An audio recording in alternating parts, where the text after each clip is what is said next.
Yeah, no, I don't need any of that. Let's see. Nope.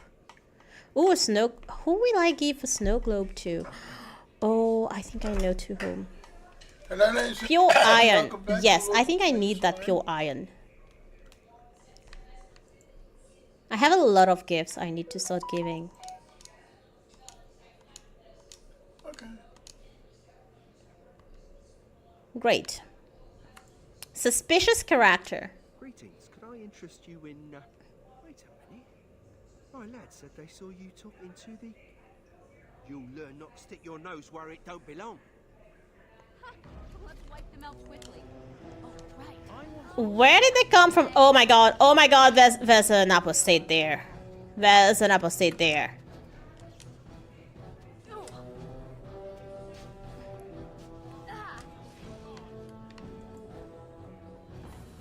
We're good? Okay, we are good.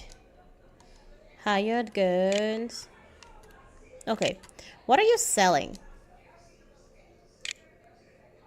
Ooh, oh my god, that is so expensive. 172. Oh, I already got the 80 sovereigns. I can give a guy to repair the walls. Golden vase. The Minus World in Super Mario Bros. Has to be one of the most famous glitches out there. It was discovered very shortly after the game released, was featured in Nintendo Power, and has become somewhat of a staple in video game pop culture. All of the aspects and details of the Minus World have been covered many times. People know this stuff. But now, there is a brand new Minus World type glitch that has just been found after 39 years. In the sequel. The Japanese Super Mario Bros. 2 is a very similar game to the first, but the Minus World glitch is fixed in this game. Or at least, it's supposed to be. It turns out that there's still a way to make something similar happen. What do these newly discovered levels look like? And why did it take so long to find them? I'll explain all of that and more. 39 years after the original release of the game, we've finally found the lost levels. To help make this video possible, this video is sponsored by Displate. Displates are metal posters, and a very unique way to decorate your walls. Because they're metal, they have a unique look, and they're super easy to put up. You don't have to have any tools or drill holes in your walls, just stick a magnet on the wall and you're done. On their website, they have, honestly, an absurd number of designs to choose from. No matter what your interests are, you can find something cool on here. Here's a few that Displate sent me to show you. We recently moved, so we chose some nice art pieces to decorate our new house with. You also can make your own custom displays now, which is awesome. You could get a family photo made, or a piece of your own art, whatever you want. I made a faithful recreation of the classic live split speedrun timer, with the actual splits from one of my runs, and I think it turned out really well. If you're interested in making a custom display or getting one of the many existing designs, then be sure to use the link in the description or code COSMIC at checkout. You'll get 32% off of 1 to 2 displays or 37% off of 3 or more. Alright, our story starts 7 years ago with me playing this. What is this? Well, there's actually a fascinating number of different versions of Super Mario Bros., and the Minus World can be different in all of them. Most people know the original Minus World, which is an endless version of the level 7-2. A decent number of people out there may know that the Famicom Disk System version has a different Minus World, and you can play a -2 and a -3 as well. I've covered that and explained the Minus World ending speedrun in this video. Now, I'd guess a much smaller number of people know about the Minus World in Versus Super Mario Bros., or are very familiar with this game in general. Versus Super Mario Bros. Is an arcade game. If you stumbled on it at the arcade, you might think it's just your regular Super Mario Bros., but you'd quickly find out that's not exactly the case. This game was released between Mario 1 and Mario 2J, aka the Lost Levels, and it's basically Super Mario Bros. 1.5. All the levels have been changed slightly to make them a bit harder, but there are also completely new levels. Several stages from the Lost Levels were used for this game.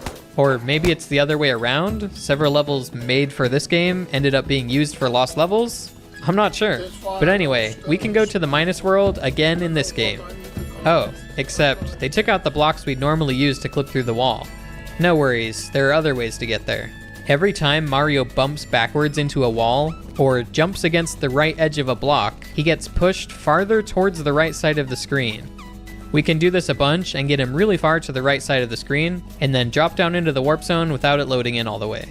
Alright, looks like the Minus World here is another infinitely looping water level, but a different one this time. This is the bonus area you'd usually find by going down a pipe in levels 5-2 or 6-2. Another opportunity to explore the Minus World, and the most obscure one, comes from this game. This bizarre version of the game is called All Night Nippon Super Mario Bros. It's another weird mix between 1 and 2J, but it's a completely different mix from Versus Super Mario Bros. And there are obviously some new character designs here as well. All Night Nippon is the name of a Japanese radio show which started in the 60s and is still running to this day.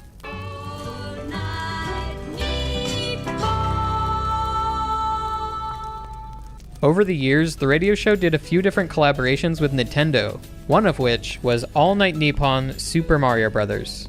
The characters in this game are popular celebrities from the show, and other elements like the radio station's logo can be found throughout the game too. It's kind of like today if there was a version of the game where Bowser is replaced with Jack Black. But yeah, this game has a really cool story, and the channel GTV Japan has an excellent video about this. Definitely recommend watching it. Anyway, this game is a significant stop in our journey to finding those new levels. Here's a clip of me from 7 years ago. Someone in chat asked if the Minus World glitch works in this game. I actually don't know the answer to that.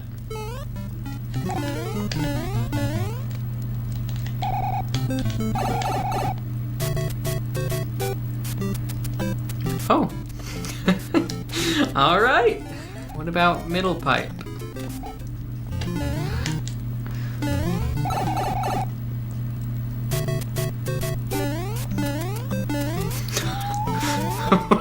What?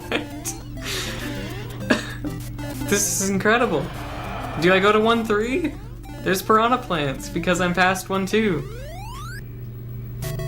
I go to 1-3. What exactly happened here? The first time, it took me outside to the usual ending screen of 1-2. But the second time, I ended up at the start of 1-1, but it said 1-2 at the top still. Here's what's going on. This area outside the pipe at the end of 1-2 is actually the same area from the end of 1-1. The game reuses this screen for the ending of 1-2. These games are made up of sections called areas and pages. The area is the entire level that you're currently in, and each area is divided up into chunks called pages. When you go in the pipe at the end of 1-2, it sends you to Area 37, Page 11. These values get loaded into memory as you approach the exit pipe. Now, in All Night Nippon, the Minus World glitch has been removed. Going in a warp pipe without loading the warp zone fully will cause the game to send you to whatever destination is currently loaded into memory, which in this case are those values the game loaded in for the exit pipe. Area 37, Page 11. However, if you go in a warp pipe while moving, so the screen scrolls as you go down, this can allow the warp zone to load after you've already entered the pipe. This causes the black screen transition to come up, and after this transition screen, Mario will always start on page 0. That's why we end up in the 1-1 level layout here. We go to the same area, but way back at the start of it. At the time, I didn't understand what was happening. All I knew was in Mario 2J, something similar happens, where you'll go to different places depending on if the screen scrolls or not. But I didn't understand why. So, let's take a look at 2J now. In this game, there's a Warp to World 4 hidden past this big wall. You're supposed to find some invisible blocks that let you climb up and get over the wall. But in speedruns, we save some time by clipping straight into the wall. Now, to actually get Warp to World 4, you have to jump a bit past the pipe so the warp zone loads fully before you enter it. If you don't scroll the screen enough, you'll end up in this bonus room. This makes sense. There's a pipe before the big wall, which is your way out if you don't find the hidden coin blocks. The unloaded warp zone is just using the same area and page values which are left over in memory from this pipe. But if we make the screen scroll as we enter the warp pipe, we should go to that same area, but on page 0, right? Very interesting. Now we're in a different bonus room. How did we get here? Also, exiting this room puts us near the end of 1-1. Weird. So what happened here is all of the bonus rooms are stored in the same map.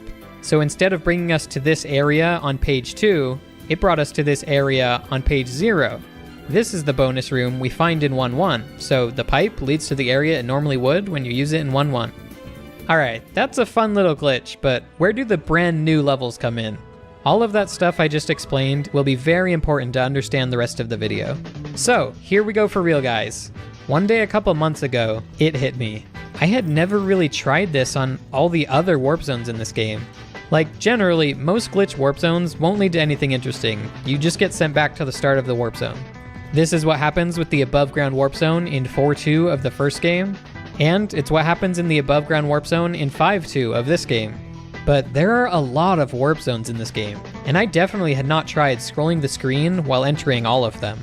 So I started messing around. In 3.1, I found a similar story to the warp zone in 1.2. The area and page values that are in memory are from this pipe, another bonus room. So when you do the warp zone glitch, you once again go to the bonus area on page 0 and end up in this one instead. But this time if you take the exit pipe, this happens. That's kind of fun. Next up, glitching the warp zone at the end of 5.2 would normally send you to this map outside where the flagpole is. But scrolling the screen to go to page 0 instead, you end up right here. Just one empty screen to the left. Oh baby, we got to see one whole new screen. Don't worry guys, there's a lot more to come. For example, glitching the warp zone in 8.1 is really interesting. This is one of those warp zones where going in it when it's unloaded will just send you back to the start of the room. But guys, this room is actually reusing level data from a different level. When you're in the warp zone in 8.1, you're actually at the end of the entire 5.1 area. So if we scroll the screen as we enter the pipe and reappear on page 0, you end up at the start of the 5.1 level layout. This is similar to the one in All Night Nippon. Beating the stage will send you to 8.2 and things will return to normal. But we can have some fun while we're here. None of the entrances are set up properly, so if we take this vine for example, it leads to this. Yep, Mario's stuck forever now, trying to finish the vine climbing sequence. Alright, on to some other warp zones. These last couple are in the letter worlds, a set of bonus worlds you can unlock after beating the main quest. There's a warp zone in A2, which gives us the same result as 5.2. And finally, let's try the last warp zone in the game, B4. This one is really unique. It's inside of a castle stage. We go in this pipe and end up outside in this warp zone. Going down the pipe without scrolling the screen just resets the room. How about with scrolling the screen? Whoa, what? This is the layout of level A3. I was so surprised to see this. Why does it send you here? Oh, I understand. In A3, there's a warp zone that's past the flagpole. The B4 warp zone is the same warp zone. It's using the A3 level data here. I never realized that until now. So, in B4, if we're sent to the same area but on page 0, we end up here at the beginning of the A3 level layout. Nice. Another really cool one. I'm glad that the last warp zone we had to try gave us another really interesting result. Wait, the flagpole? We can finish the level with a flagpole? Guys, this is huge. Let me explain why. Normally, you would finish B-4 by grabbing the axe at the end, and that would take you to C1. Grabbing an axe always takes you to the next world. But that's not what happens when you grab a flagpole. Flagpoles always take you to the next level. Instead of making the world counter go up, they make the level counter go up. If we grab this flagpole, this should take us to B5. Knowing the possibility of a minus world type glitch happening here, I booted up my stream to test it live and see what would happen. I knew this had big potential.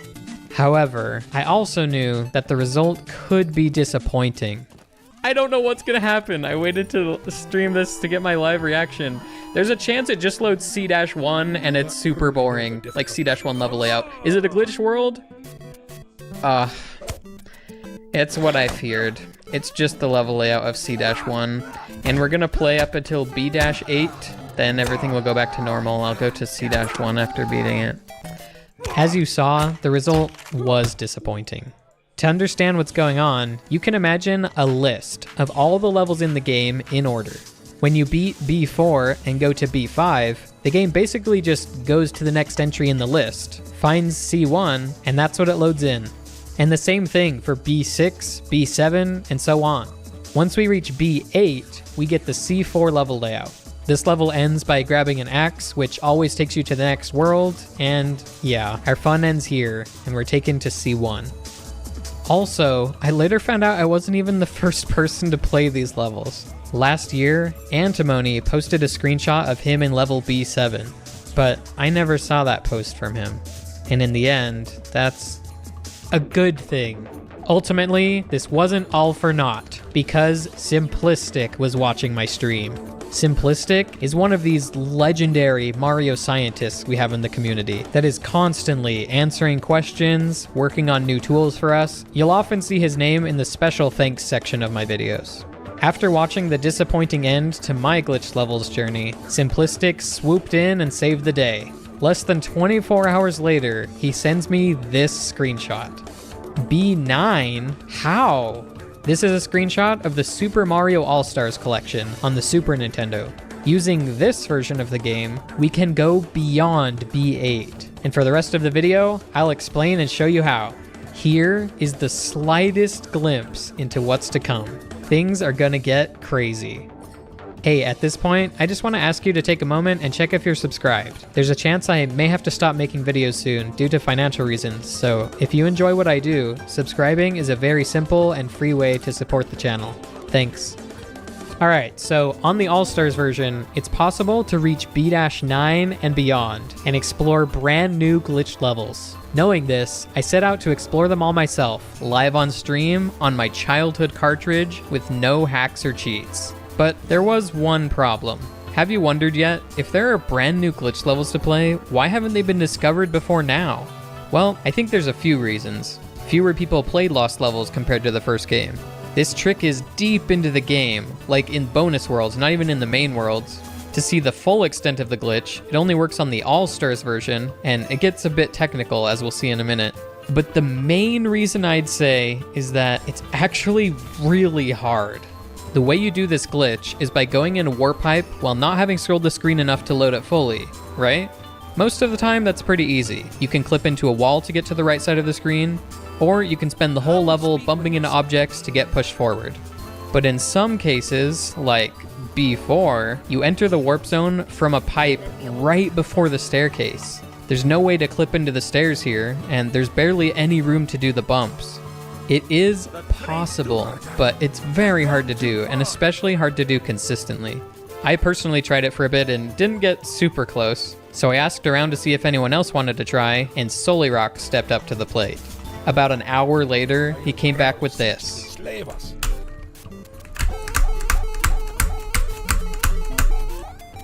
Wow!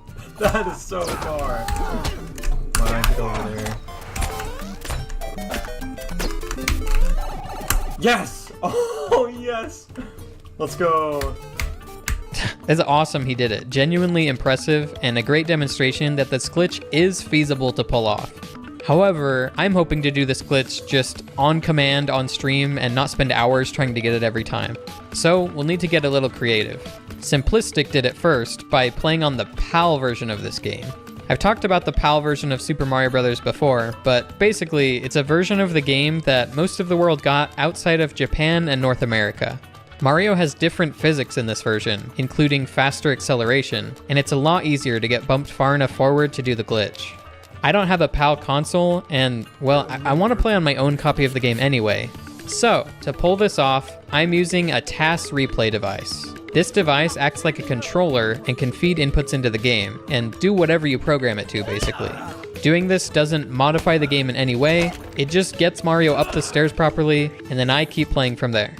So yeah, with all of that out of the way, here's how we get past B8 on the All-Stars version. We of course start by doing the glitch in the B4 warp zone. Here we go, watch this transition screen. Blue lava? It's real? Grabbing the flagpole takes us to B5, which is like C1. B6 is like C2, B7 is like C3, and wait, huh? Normally these springs are green and send you flying. The color of springs is actually based on what world you're in. So like all the springs in world 3 are green, all the springs in world 4 are red, and so on. But on the All-Stars version, they actually changed the springs in world B from green to red.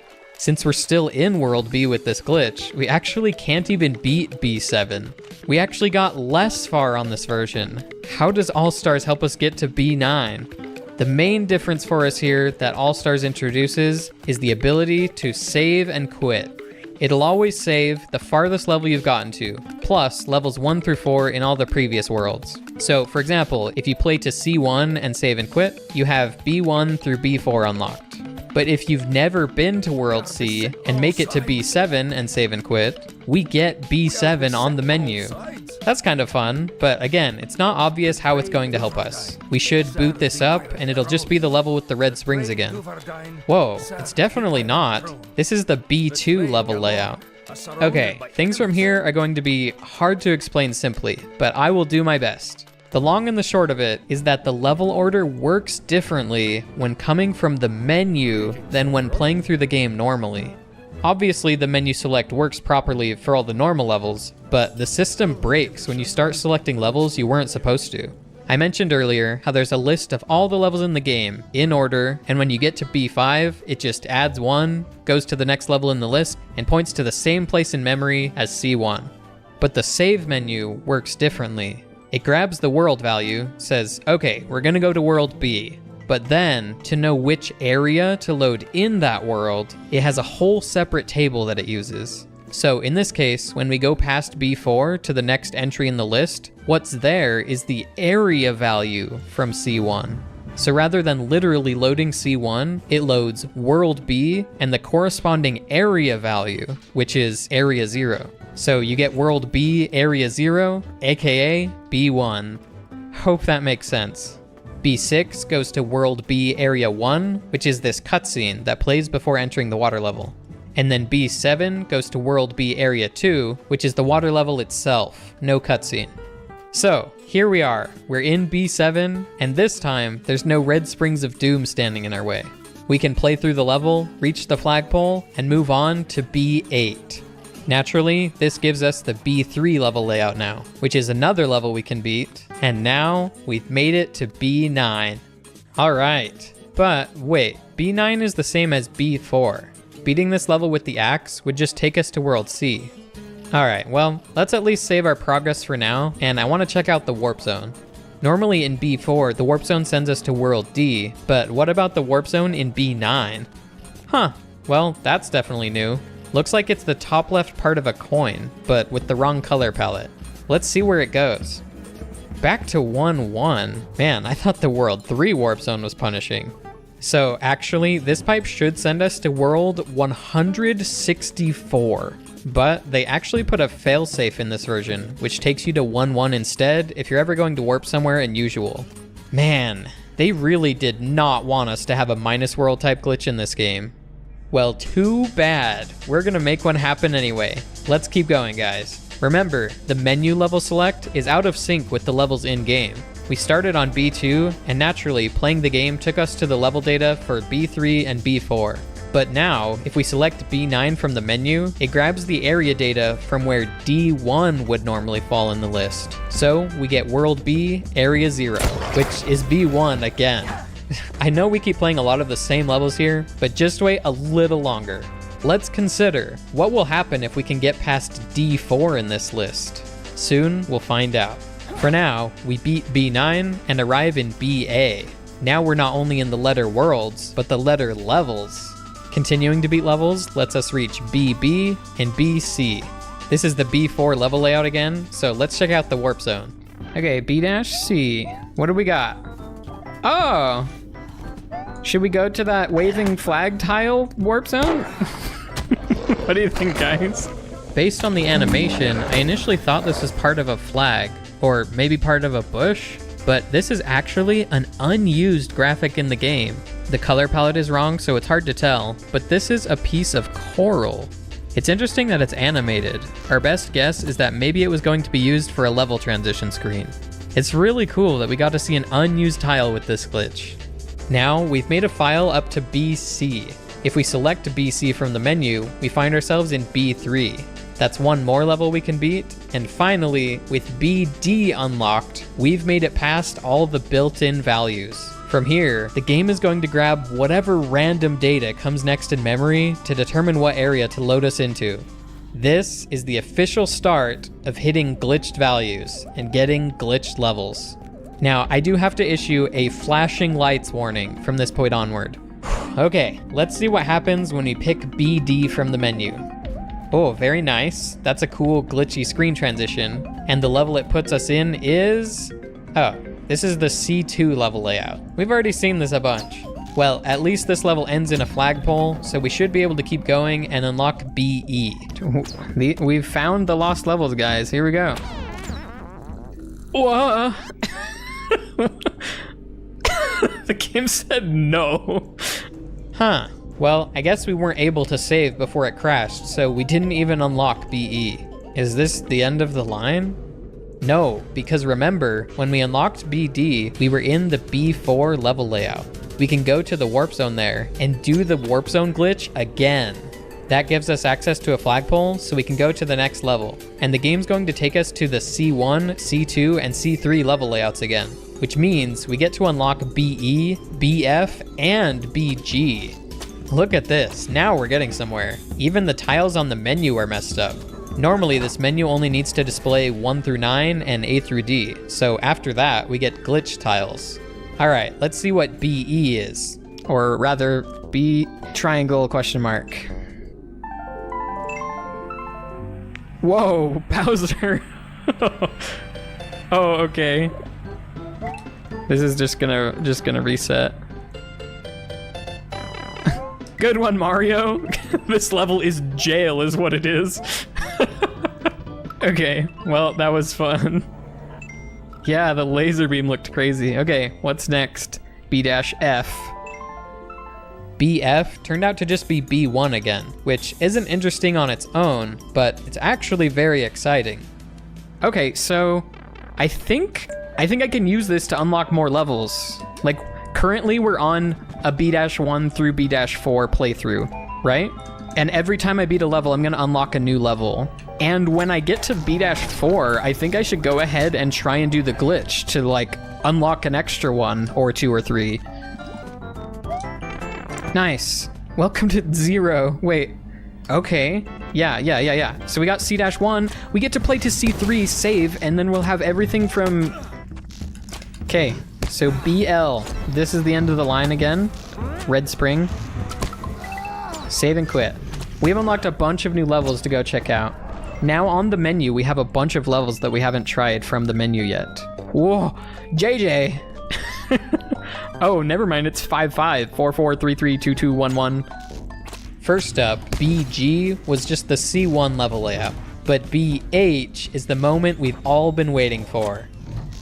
Whoa, that was different. It's not, that is not how it works at all. Okay, here we go, guys. Truly the glitched levels. Here we go. This is awesome. There's a Koopa in the floor, dude. Look at that.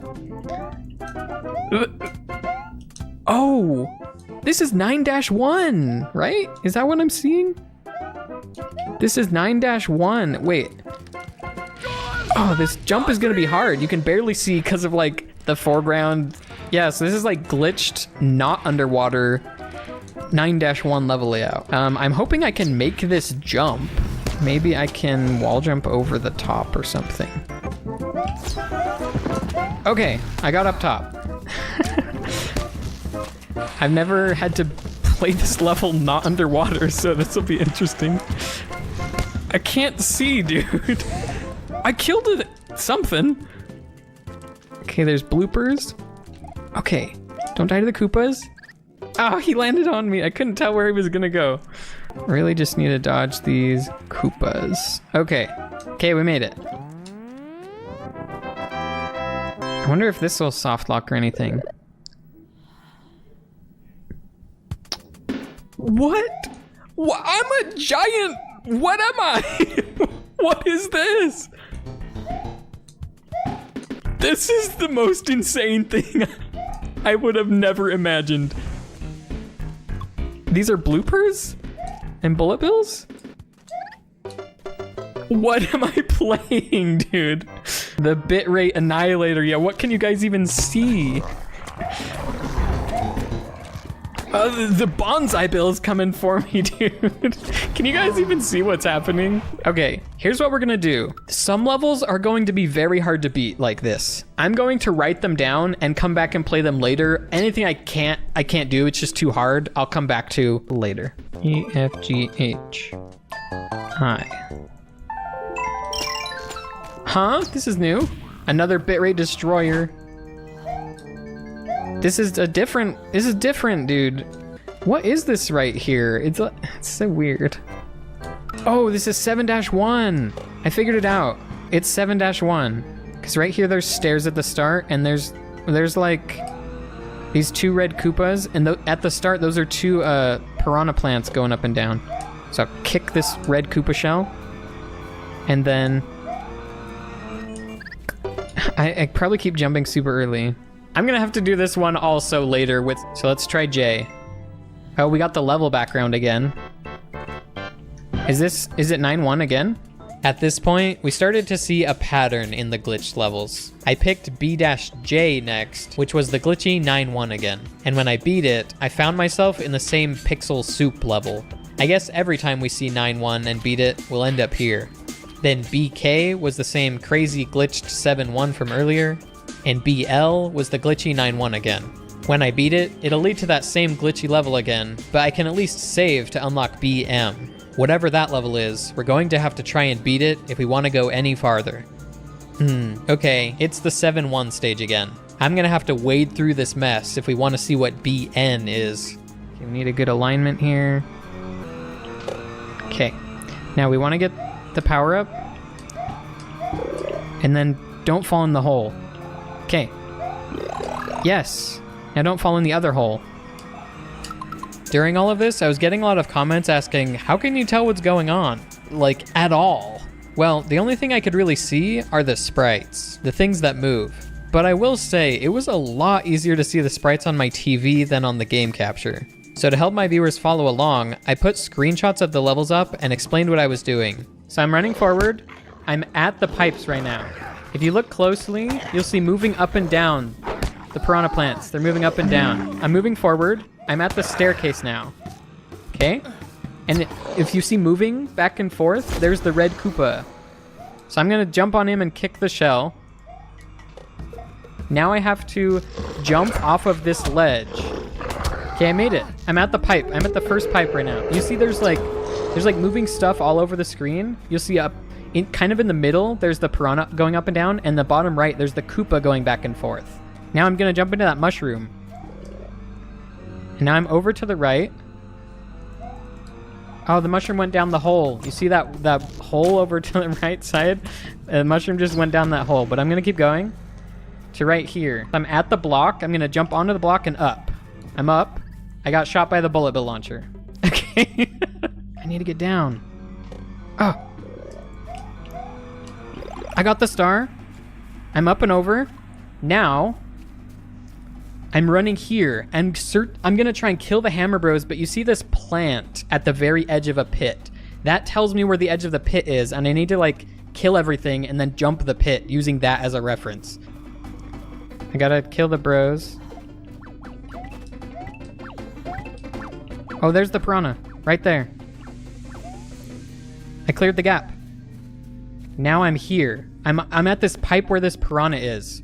The Hammer Bro is on highest difficulty. It's gonna charge at me immediately. And I'm gonna try and like climb on the pipe and jump over it or something.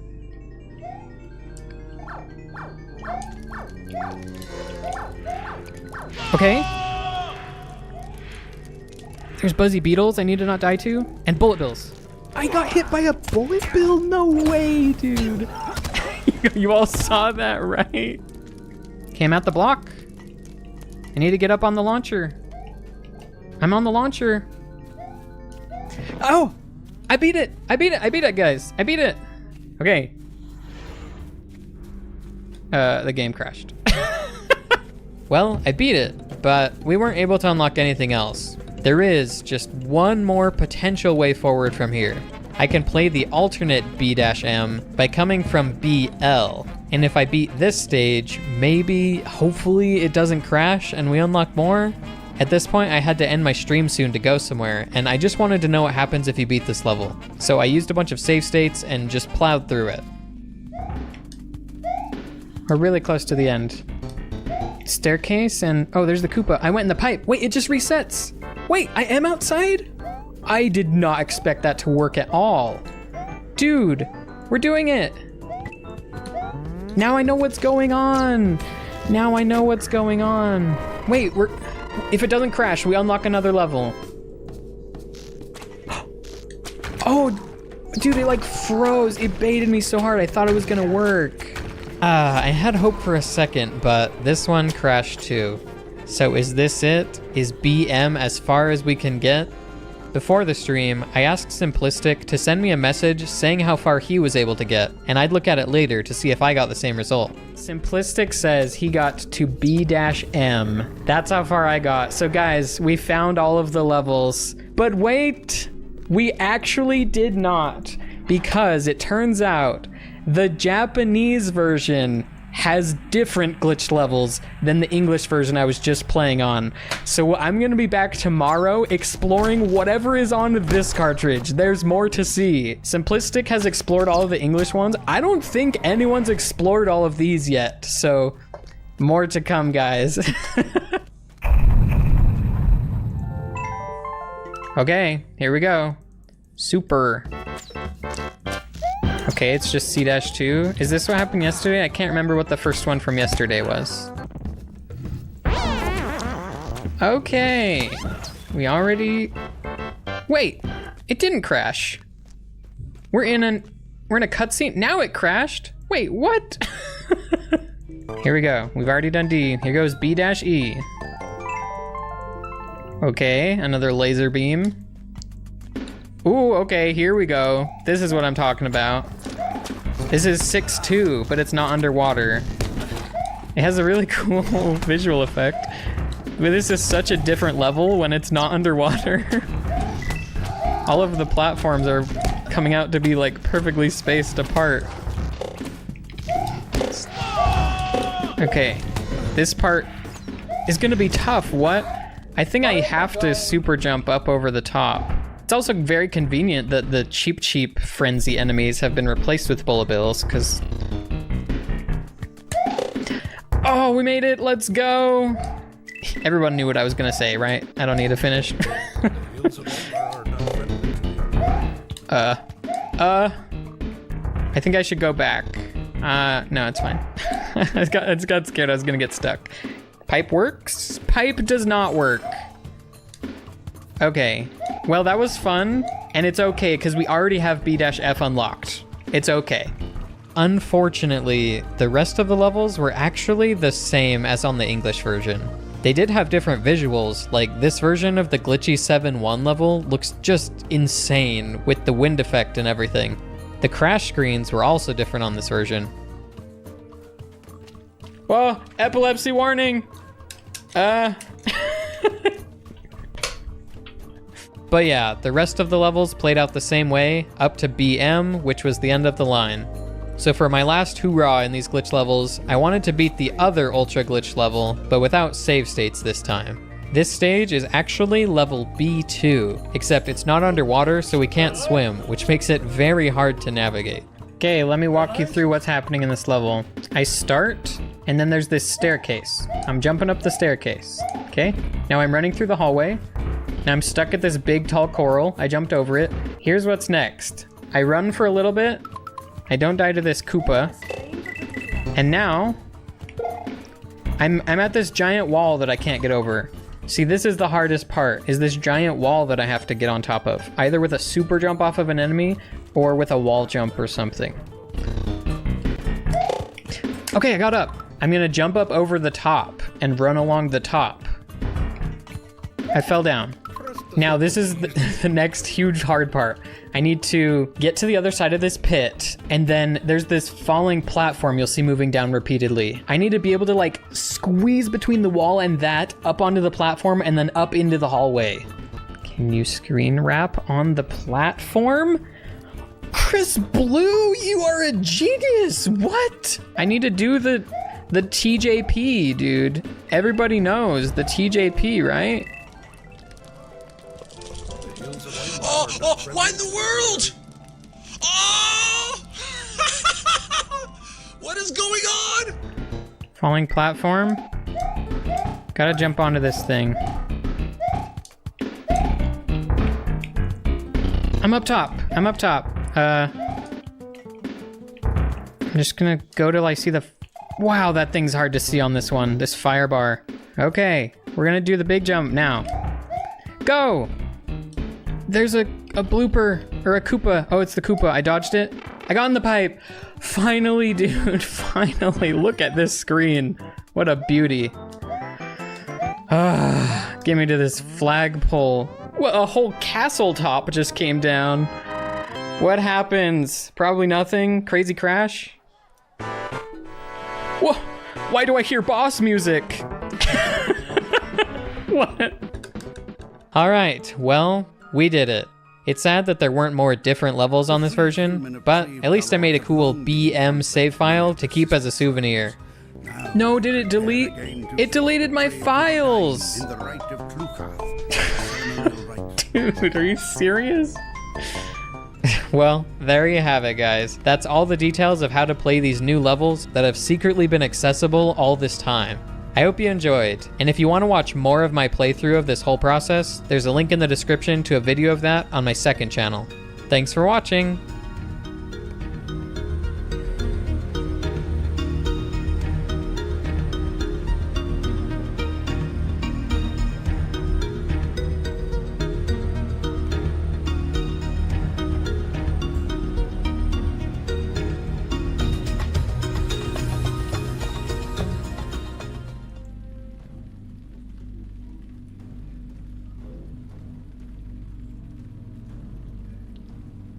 I talk about the original Super Mario Bros. A lot on my channel. It's a culturally significant game, and when new things happen, it's a big deal.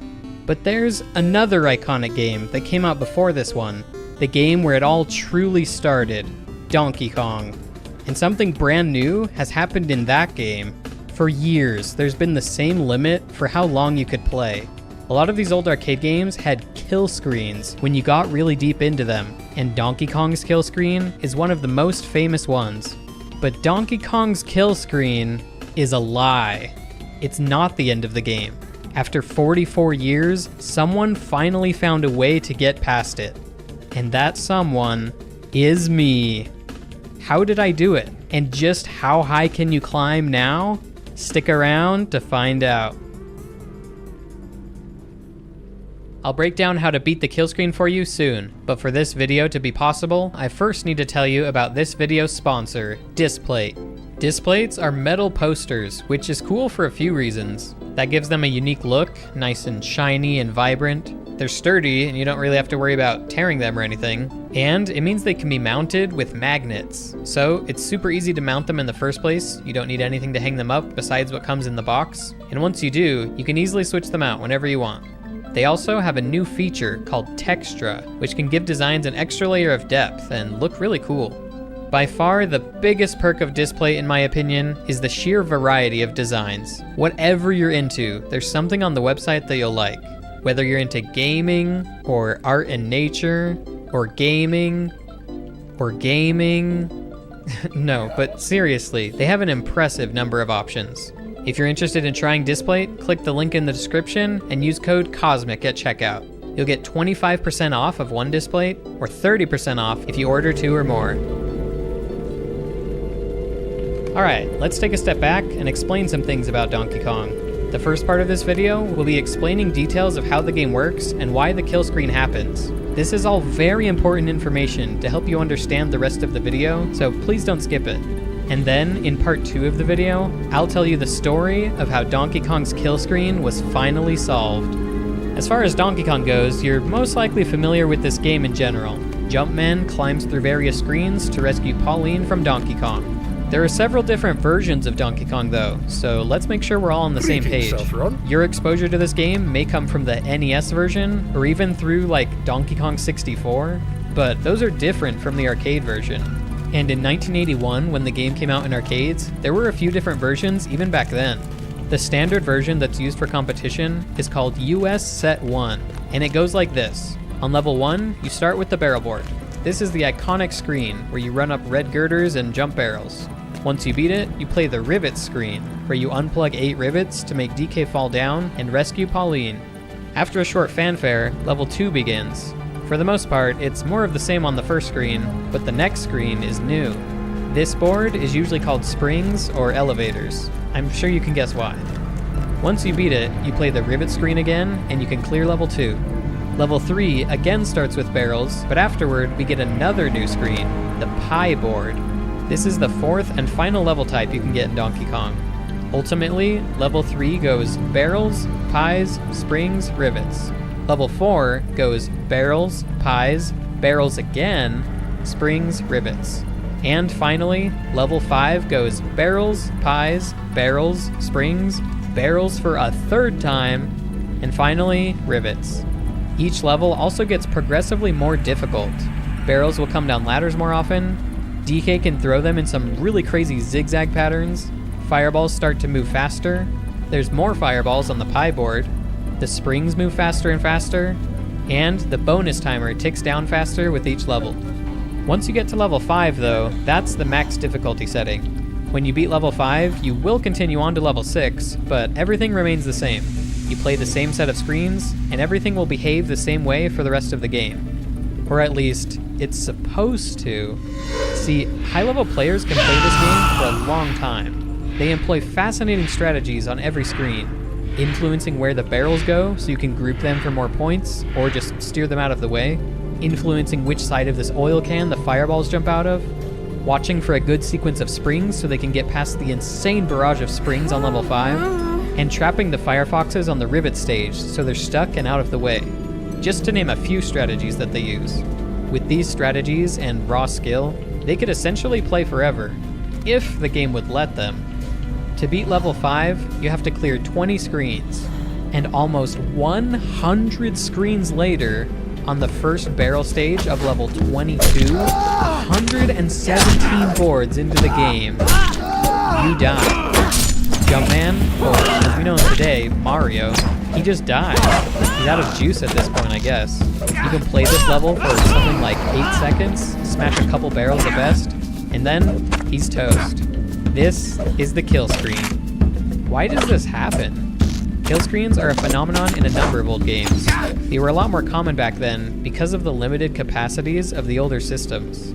At the time, a lot of people assumed the game just sort of ran out of memory and couldn't properly generate the next level, which isn't a terrible idea, but nowadays we're in a place to analyze the games much better and tell you exactly what's going on. So, here's why the kill screen happens in Donkey Kong. One of the main reasons it happens is because this game is 8-bit. A simplified explanation of what that means is that they had a very limited range of numbers to work with when programming the game. For example, the screen could only be 256 pixels wide or tall, which is not very much. Now, this next part might seem a little random, but it's going to be very relevant later in the video. Have you ever seen a glitch in an old game where the top and bottom of the screen seem to be connected? Or maybe the left and right side? This happens because as you approach the edge of the screen, you're approaching the limit of how high the game can count. What happens if you go 255 pixels up on the screen and then go up some more? The number overflows and wraps back around to 0. Essentially, 256 and 0 are the same number, and 257 and 1 are the same number, and so on. The same is true if you go down to 0 and then try and go even lower.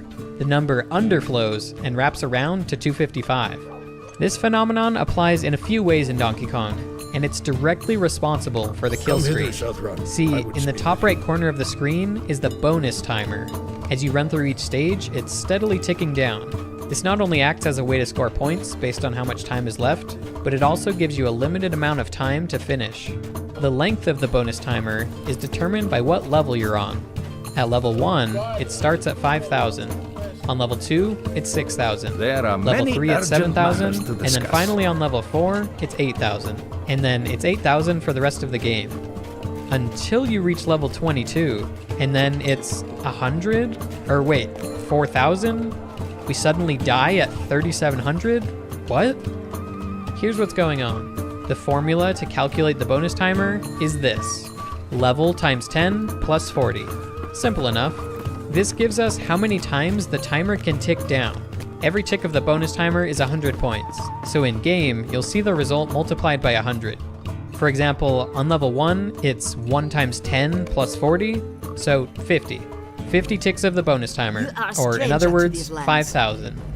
The game keeps running this calculation on every hither, level, son. and if the result is ever higher than 80, the game just goes ahead and sets the bonus timer to 80, or I will 8,000. speak with you, Sophie. By the time we get to level 21, the result comes out to 250.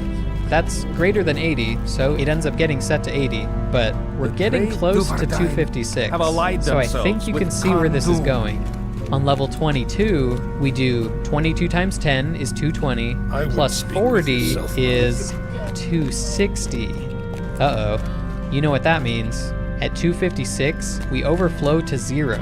So 260 is the same as 4. That means the bonus timer gets set to 400. It's less than 80, so the game goes ahead and uses it. Now you can see why you have so little time and end up dying. Also, the timer saying 3,700 when you die is actually a separate glitch that happens when you reach this point in the game. But yeah, there you have it. That's how the kill screen works.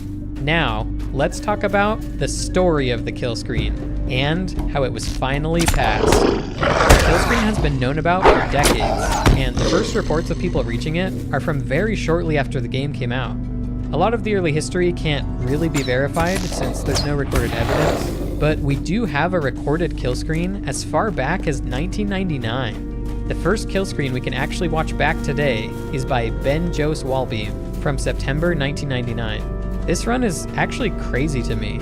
It's impressive people were accomplishing this stuff so early on, and it's really cool we have a recording from this far back as well.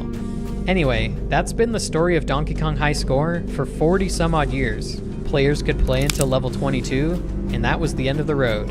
At least on the standard version that everyone competes on. I do want to mention that there's one version of the game that came out in Japan called JP Set 3, which had an interesting bug. If you stood in one precise spot on the bottom of the barrel board, you could jump off the side and fall past the bottom girder. Remember what I said earlier about the bottom and the top of the screen being connected? Yeah, Jumpman falls through the bottom of the screen and wraps around to the top and beats the stage.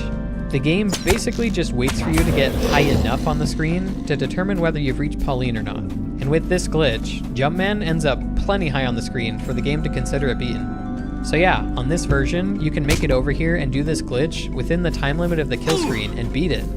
This only works on one of the 5 different versions of Donkey Kong Arcade though.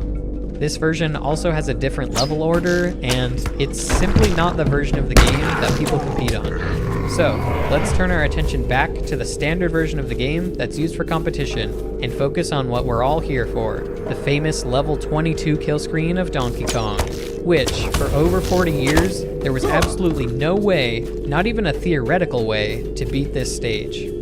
Recently, however, that story has changed. Fast forward to just a few weeks ago, and that's when a certain Mario speedrunner comes along. Andrew G. Andrew G is a famous Mario speedrunner, but back in the day, was also a Donkey Kong player in his own right. He achieved a kill screen of his own back in 2011. One day a few weeks ago, he started posting about a ladder glitch, wondering if it could be useful to beat the kill screen. Now, this ladder glitch is a well-known trick among the community. Most of the time, it's not super useful, although people do sometimes use it on the pie board while they're waiting for the broken ladders to go up, just to gain a little extra height. You can even do something really weird here, where you break the ladder completely and climb down past the floor. Oh yeah, this one's for Cosmic, baby. This one's for Cosmic.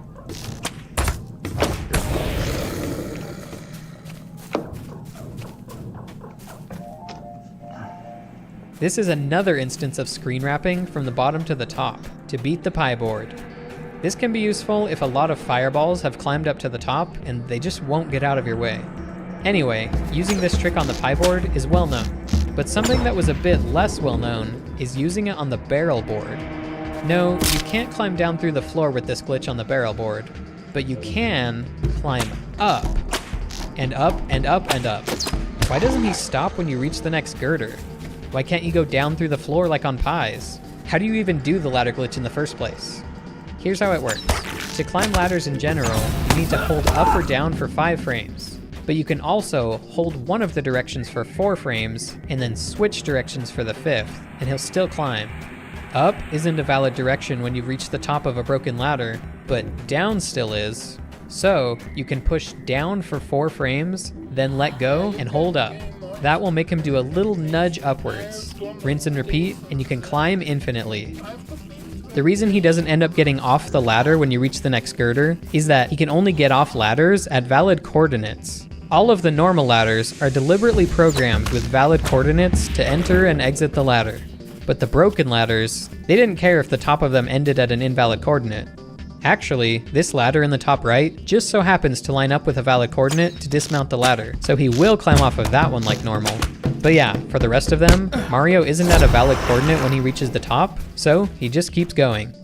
This is also the same reason you can go down through the floor on pies, but that one is special.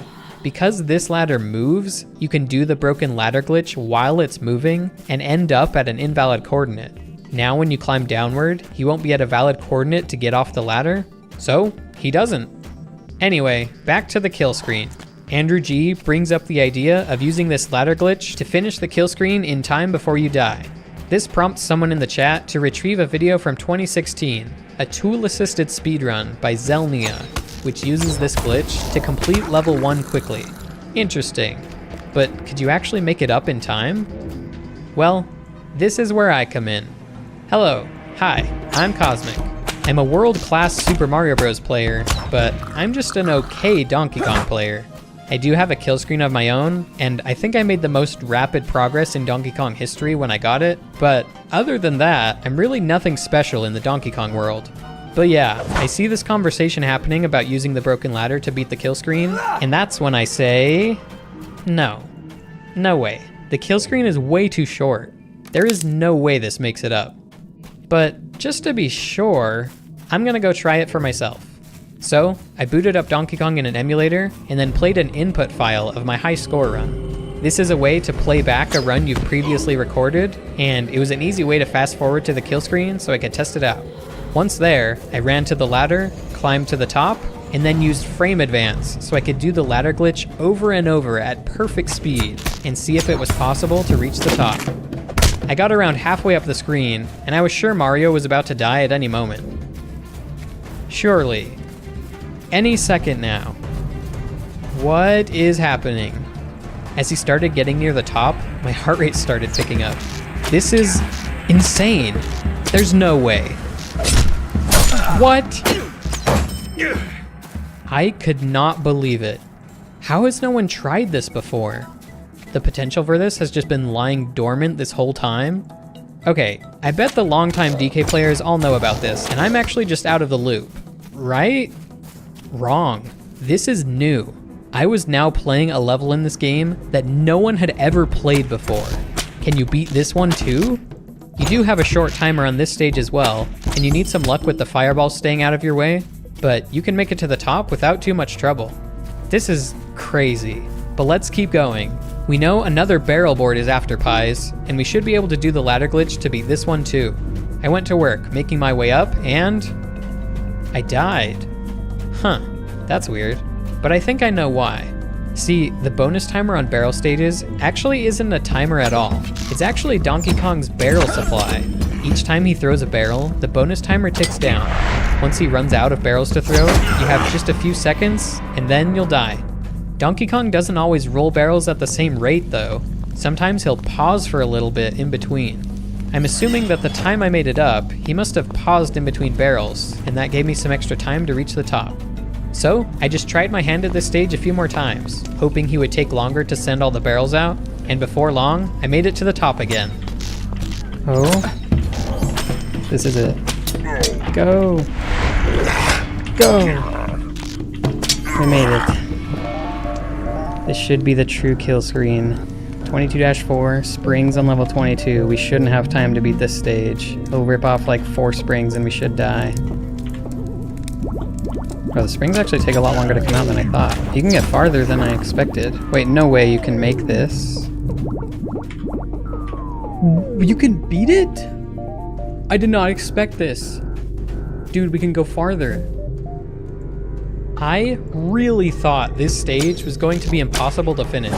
The springboard is kind of like the barrel board, where the timer ticks down once each time a new spring comes out. Normally on level 5 and above, the springs come out very quickly. If this stage behaved like level 5, we would have died somewhere around here. But it turns out, there's another bug when you get this far into the game. Just like the bonus timer got messed up by reaching level 22, the rate that springs come out also got messed up. They end up coming out even slower than the springs from level 2. We're able to complete this stage, which means another barrel board is coming up that we should be able to beat as well. I got to work doing the glitch ladder climb once again, and starting over if Donkey Kong didn't delay between rolling barrels. And this is when I learned I had gotten very lucky up to this point.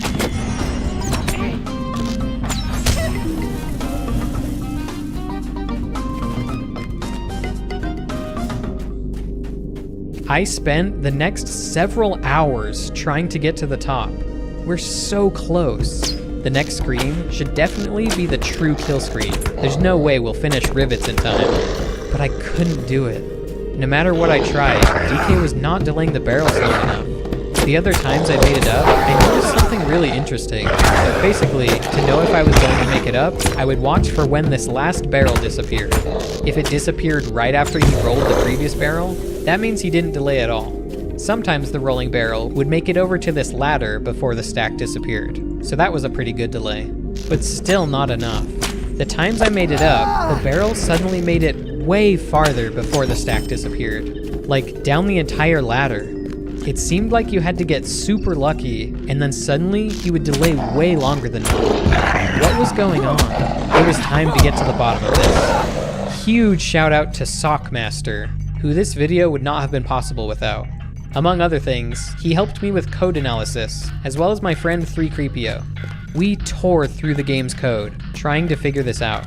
But this game's code is not easy to understand. We would think we were onto something, and then it just wouldn't match up with what we were seeing in-game. None of our theories for this were panning out. Until, days later, we had a breakthrough. Finally, it all made sense. I'm going to have to simplify it a bit for this video, but there will be a more in-depth explanation in the description if you want to read that. Basically, there's an internal clock in the game that's always ticking, changing every frame. Based on where this clock is at when it's time for DK to roll a barrel, he'll end up delaying for anywhere from 0 to 26 frames, or close to half a second. We'll call this the initial delay. After the initial delay is done, there's a 50% chance each frame for him to start rolling a barrel. So half the time he'll roll a barrel, but the other half of the time he'll skip rolling the barrel and pause for 1 extra frame, or a 60th of a second. We'll call this a random delay. Half the time he'll do 1 random delay. A quarter of the time he'll do 2 random delays, and so on. And here's the crux of it all. If you happen to get lucky 5 times in a row, a 1 in 32 chance to get 5 random delays, then DK will do the initial delay again. So that suddenly adds another half second before you die on the kill screen. I hope that made sense. To summarize, in order to have time to beat the kill screen, you need him to do a pretty good initial delay, which he'll do about a third of the time. And then you need to roll a 1 in 32 chance that he does an additional long delay. And that's assuming you play perfectly. Everything so far has been very hypothetical, seeing how far we could get using frame advance to play in slow motion, and save states to try a bunch of times. Let's talk about what it would take to do this for real. Let me be clear, this will not happen for real. To make it to the top, you need to do the broken ladder climb trick 90 times. And that's not just getting the inputs 90 times in a row. You have to do them as fast as possible, back to back, perfectly. If this is still sounding even remotely possible to you, let's just consider the sheer speed of it. You need to do 12 of these climbs per second. and each one involves inputting 2 different directions. Imagine doing this on a real arcade machine. Can you imagine moving an arcade joystick back and forth 24 times per second? Here, let's see someone try.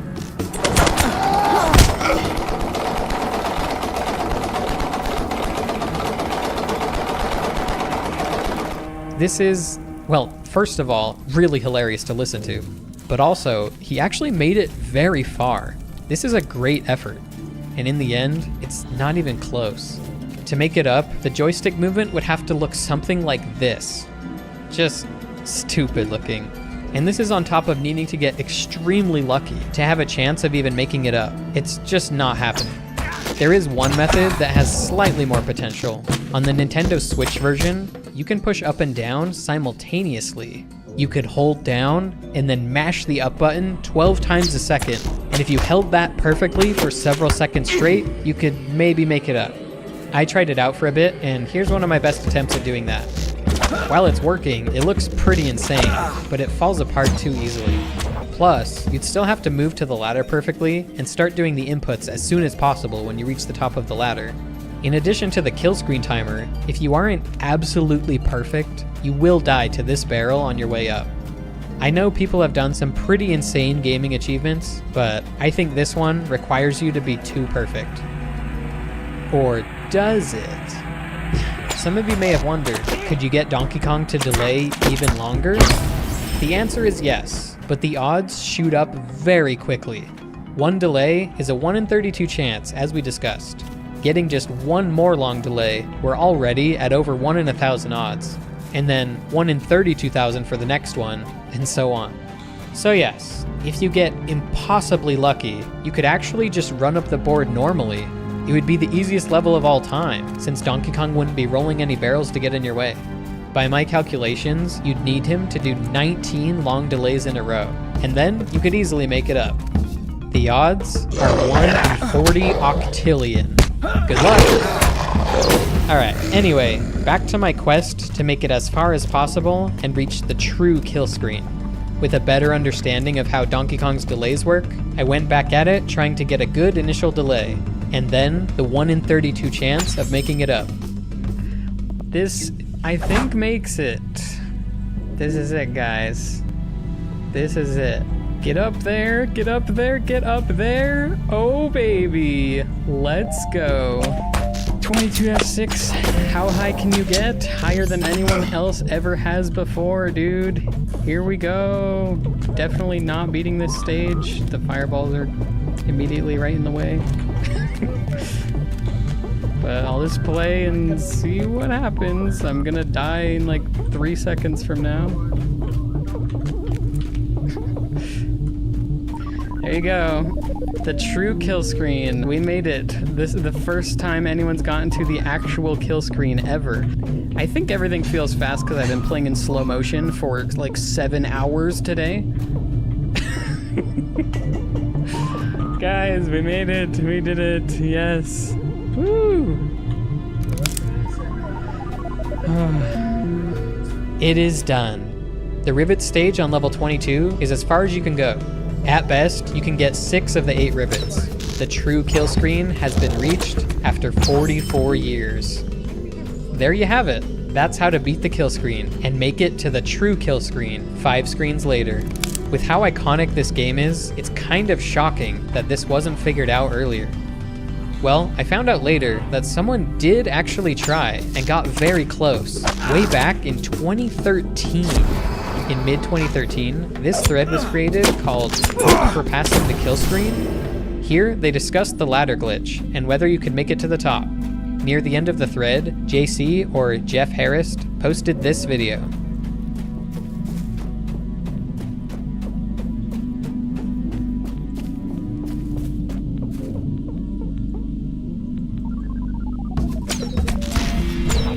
He was so close. He even got a good initial delay from DK. He just didn't get the 1 in 32 chance for the extra long pause. JC unfortunately passed away a few years ago, so we can't ask him what his thought process was at the time or anything like that. But a lot of the credit for passing the kill screen really should go to him. All I did was get really lucky the first time I made it up. I didn't do anything different from him.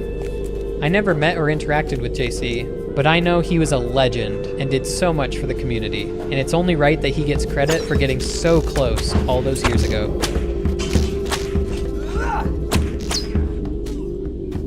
Alright, that's it guys. I hope you enjoyed learning about Donkey Kong and coming on this journey with me of solving this game. There were some other things I wanted to get into, like exploring all the levels that come after the kill screen, if you could get there. But ultimately, I didn't have time to include them in this video. I've decided that I'll keep working on a bonus segment and post it on my Patreon sometime in the next week or so. For now, I'll leave you with a couple more thoughts. It's kind of a shame that we were so close to unlocking more of the game beyond level 22, but at the same time, we're actually very lucky that the kill screen exists on level 22. The fact that there is a definitive endpoint to the game makes high score runs much more interesting, and more about skill, rather than being more about endurance and playing forever. The final takeaway here is something I find very funny. In order to beat the kill screen, even if you play unfathomably well, you still have to get very lucky. And if you know anything about competitive Donkey Kong, that is all too fitting. Thanks for watching. Subscribe if you enjoyed, and I'll see you next time.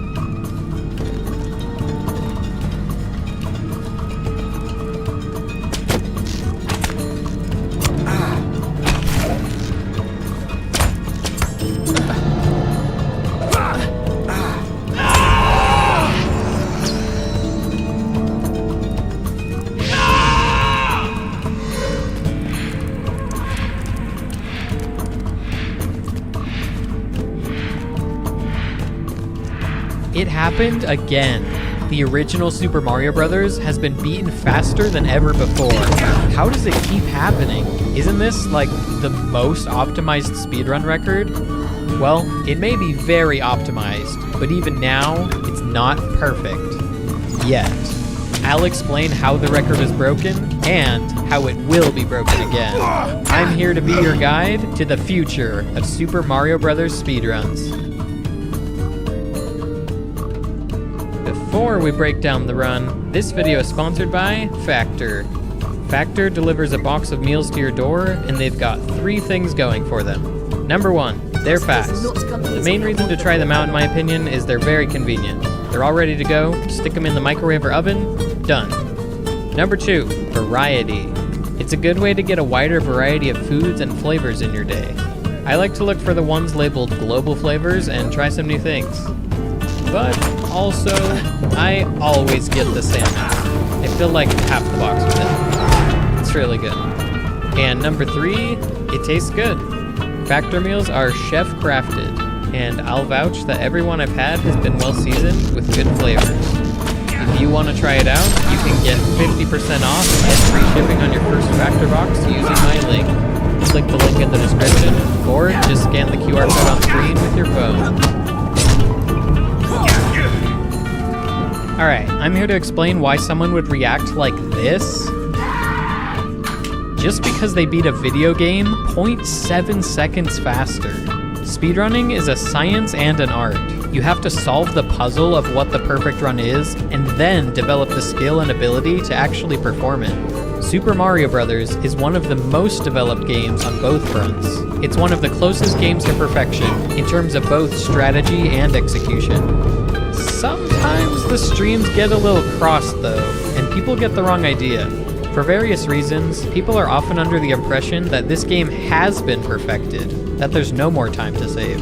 I'll explain why that is, why it's not true, and ultimately, my goal today is for you to walk away from this video understanding how the record was beaten, how it will be beaten again, and what an actually perfect run is. So you can know for yourself when it's safe to say the perfect run has been achieved. Alright, first off, how do we know what the perfect time is? Short answer, we don't. With 100% confidence anyway, but we very likely have found the perfect solution. See, one of the most useful resources to try and solve the puzzle of the optimal run is making a tool-assisted speedrun, or a TAS. I and others have explained what a TAS is in various other videos, so I figure this time, I'll just show you.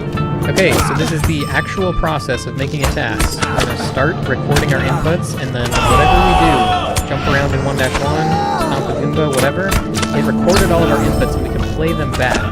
So we're gonna play it back now and we'll see the exact same movements that we just did. He hits the block, he stomps the Goomba. And this is really the core essence of what a TAS is. It's just making a string of inputs that get played back. But there's also really useful tools, most notably Frame Advance to let you play in slow motion, and save states to let you retry things as many times as you need. If that's not enough, you can pull up memory addresses so you can watch Mario's actual position values, and working with the hard numbers lets you be very precise. When you get really deep into TASing, you can find solutions to things which are mathematically perfect. As you might imagine, crafting a perfect speedrun like this, and especially all of the research, planning, and testing, can take a very long time. A lot of times when someone is working on one of these for a full game, something new will be found, and the TAS is outdated before it's even done. Many games often see some kind of new improvements and strategies with each passing year, but not SMB1. This game hasn't seen any theoretical improvement in 14 years. The best theoretical time is stuck at 454.26. There could still be something out there to find. There's no way to say for sure if we know the perfect solution. But yeah, the last time the tool-assisted run was improved was back in early 2011, when Happy Lee figured out how to beat 8.4 0.01 second faster. So yeah, it's not likely that anything new gets found. At least, not any true new time saves. There have actually been plenty of new advancements and strategies over the years, but they've all been finding more realistic ways for players to approach the theoretical limit, rather than lowering the limit itself. And thanks to all of these discoveries, these days, we are finally getting close to the limit. Now, I do have to point out that the only reason we're able to approach the limit at all is because of the frame rule system. Frame rules have been explained a bunch of times, so I want to explain it in depth here, but my next video is actually going to cover it with more depth and information than any video ever has. So subscribe and look forward to that. Anyway, because the level transitions operate on frame rule cycles, to get a perfect time, you don't have to be perfect on any level besides 8.4. You just need a strategy which is fast enough to get the optimal cycle. That being said, players are doing insane things on certain stages to just barely clinch some of the frame rules. But yeah, there's even more that you could do that's simply not required because of frame rules. When it comes to 8.4 though, it's a different story. Since timing stops when you hit the axe, every little bit of time we can save in this stage matters, so we can reach the axe faster. This has made for an interesting dynamic in world records over the years. You could set a new world record in two ways, either by reaching 8.4 faster and then playing a good enough 8.4 to stay ahead of the record, or by tying the record to 8.4 and then playing 8.4 itself faster. This was the pattern for setting world records in this game for years. However, a new era began in late 2023 when Nifsky set the first world record that was perfect prior to 8.4. The first option was out the window now. No one would ever reach 8.4 faster than this. We're in the endgame now, where all improvements will come by reaching 8.4 tied, not only with the world record, but with the theoretical perfect TAS run, and playing 8.4 better from there. The only time left on the table was 0.37 seconds in 8.4. In January of this year, Nifsky booted things up again to try and tie the TAS again to 8.4 and save some of that remaining time. But he didn't tie the TAS once more. He tied it 9 more times before finally he got this run.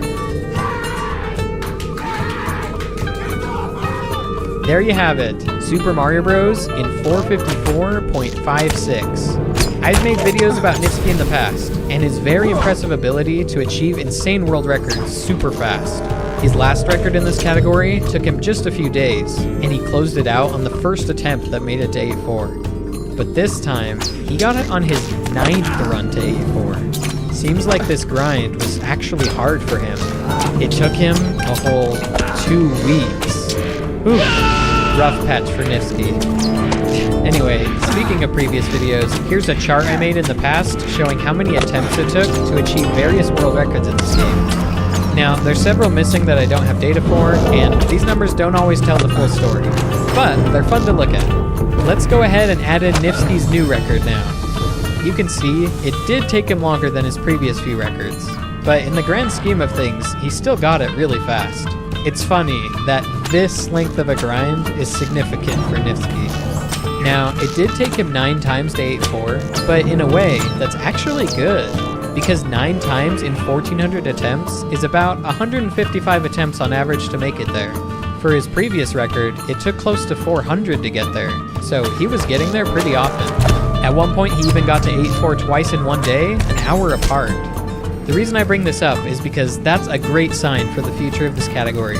In order to keep lowering this record now, it's all about getting more chances at 8-4. And as time goes on, I have to imagine people will only get better at reaching 8-4, and beating it even faster. Alright, next on the agenda. Because the future of this speedrun is all about optimizing 8-4, I'm going to break it down in detail. But first, I'll briefly touch on what comes before. The main reason it's hard to reach 8-4 on pace is because of 4-2. Don't get me wrong, there are hard tricks in every stage. No stage is a slouch. And you can see the number of successful attempts dwindle with each level. But still, the main bottleneck is 4-2. In this stage, basically, you have to do some method of getting Mario farther towards the right side of the screen, so you can go down this pipe without having scrolled the screen as much. In order to do this, you have to clip into a wall, bump into multiple walls, something. But for years, they were all either too slow to match the tasks, or too hard if they were fast enough. But about 4 years ago, a viable method was figured out to get the fastest frame rule on this stage. And this strategy is what currently separates number 1 on the leaderboard from the rest of the pack. Here, I want to give a huge shout out to King of Johnny Boy, who figured out the current method. Many other people have been involved with the development of this stage, like Kriller, Miniland, and Nifsky himself. But we probably wouldn't be seeing as much success here as we are without the efforts of Johnny Boy, who, by the way, has done this trick in runs, and has had a couple perfect runs of his own to 8-4. Anyway, this trick is the gatekeeper for top level runs, with tons of frame perfect and precise inputs needed. A big reason it's so precise is because of something called subspeed. It's a little complex, but I'm mainly just bringing subspeed up because it'll be relevant again later in the video. But yeah, without going into too much detail, subspeed is something that affects how quickly Mario speeds up and slows down. It's constantly changing between a lot of different values as you play, so it's very hard to control. By doing nearly 20 frame-perfect inputs in this stage, you can manage your subspeed perfectly all the way up to this point. And the entire goal is to get in this pipe without the screen scrolling as you go down it. If the screen scrolls as you enter the pipe, the wrong warp will fail, and you won't be sent to the warp zone room. All of this to say, with a precise subspeed value, Mario can come to a stop faster and enter the pipe sooner. And it's just fast enough to make the perfect frame rule cycle here. Bit of a tangent there about 4-2, but yeah, you can probably see why this level is the hardest one in the run. To get a chance at breaking a world record, you have to do this strategy, and everything before it, and everything after it, which is precisely what Nifsky did in January, 9 times in fact, with one of them finishing at 454.56. So what happened to the other 8 attempts that made it to 8-4? 2 died at the beginning, trying to do a trick to accelerate faster. 2 died on precise jumps near the start of the second room. 2 missed the spot on the pipe that lets you do a wall jump. 1 hit the right spot on the pipe, but missed the frame-perfect wall jump. And 1 run finally got past the wall jump.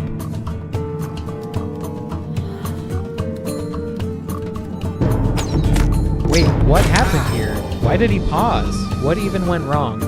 This spot has another wrong warp, similar to 4-2. Except in 4-2, the goal was to get in the pipe while scrolling the screen less. This time around, you want to scroll the screen more, so it's far enough forward to load the next pipe's entrance, and then you can double back to the previous pipe to save travel time.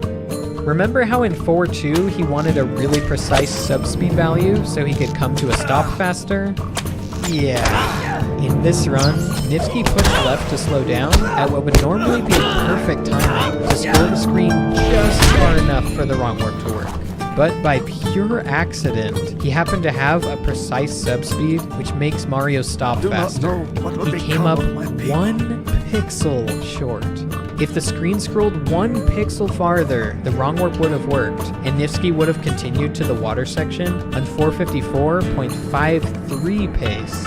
He would have set a record 800 attempts earlier, 8 days sooner, and 2 frames faster, if not for this precise slowdown, which only happens with 1 in 32 subspeed values. I'm sure that was a big mental hurdle to overcome, but in the end, Nifsky kept going and broke the record.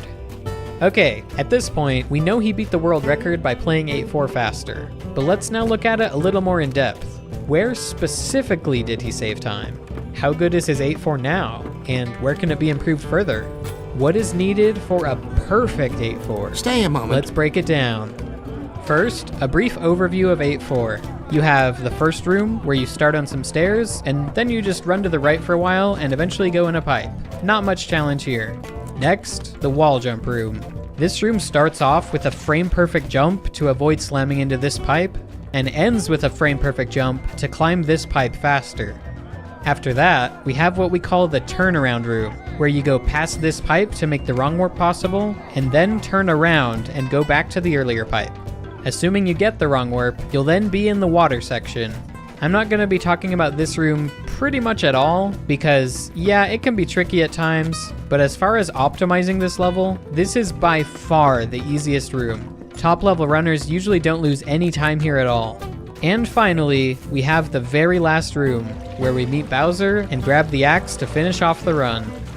Okay, with all of that in mind, let's take a look at how Nifsky saved time over his previous record. It was mainly this jump right at the start, which is called a fast acceleration. I'll touch on that technique more in a bit. Overall, he saved 4 frames from that, 1 more frame from a slightly better wall jump, and then he had a little bit worse of a turnaround to lose 1 frame. So that's how we ended up 4 frames ahead of the record. The previous world record was 22 frames away from perfect, which means this run is 18 frames from perfect, or precisely 0.3 seconds. So was this 8-4 good then? How hard is it to beat from here?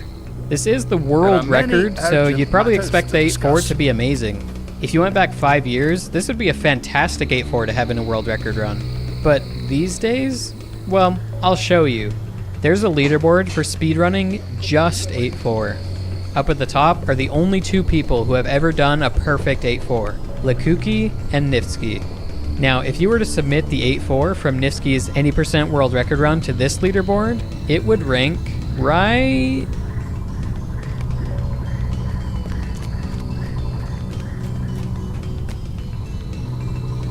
here, 111th place. There's over 100 people that could beat it. But that's the massive difference between individual level and full game speedruns. For this leaderboard, you could try 8-4 as many times as you want. But for this one, you could go days, weeks, months before even getting 1 chance at it. And that's with all the pressure and nerves too. Anyway, all of this just to say, yes, the world record can still be improved. It is not perfect yet. As far as 8-4 goes, it can actually be improved pretty easily. The 2 runs below him on the leaderboard have faster 8-4s. The run I mentioned earlier, which failed the wrong warp, would have been faster had it finished. And Nifsky has done faster 8-4s in previous records, including this run, which is the fastest run ever done on console and controller.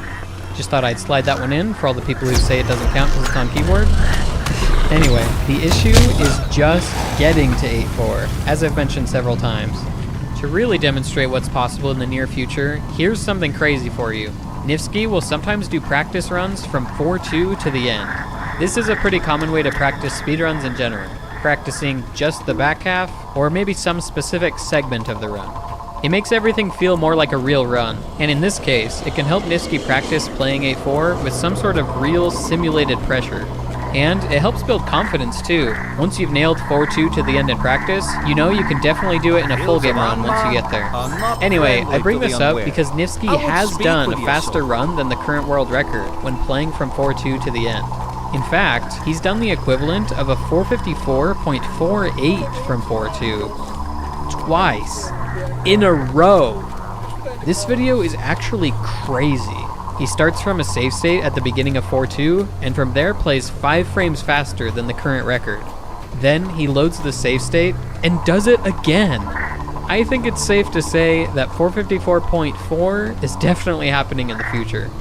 And if you have any doubt left, which I can't imagine how you would, I'm beating a dead horse at this point, but if you take the fastest 8.4 that's been in any previous world record, that would be Nifsky's 454.79. This run didn't do the crazy 4.2 strategy, but had an excellent 8.4. Putting this 8.4 at the end of an otherwise perfect run would result in a 454.44. A whole lot of 4s. So yeah, this game has not reached its limit yet, and the record can go down at least that low. I think people must have gotten confused over the years, either just from misunderstanding some details about past achievements, or straight up reading misinformation from bad reporting in news articles.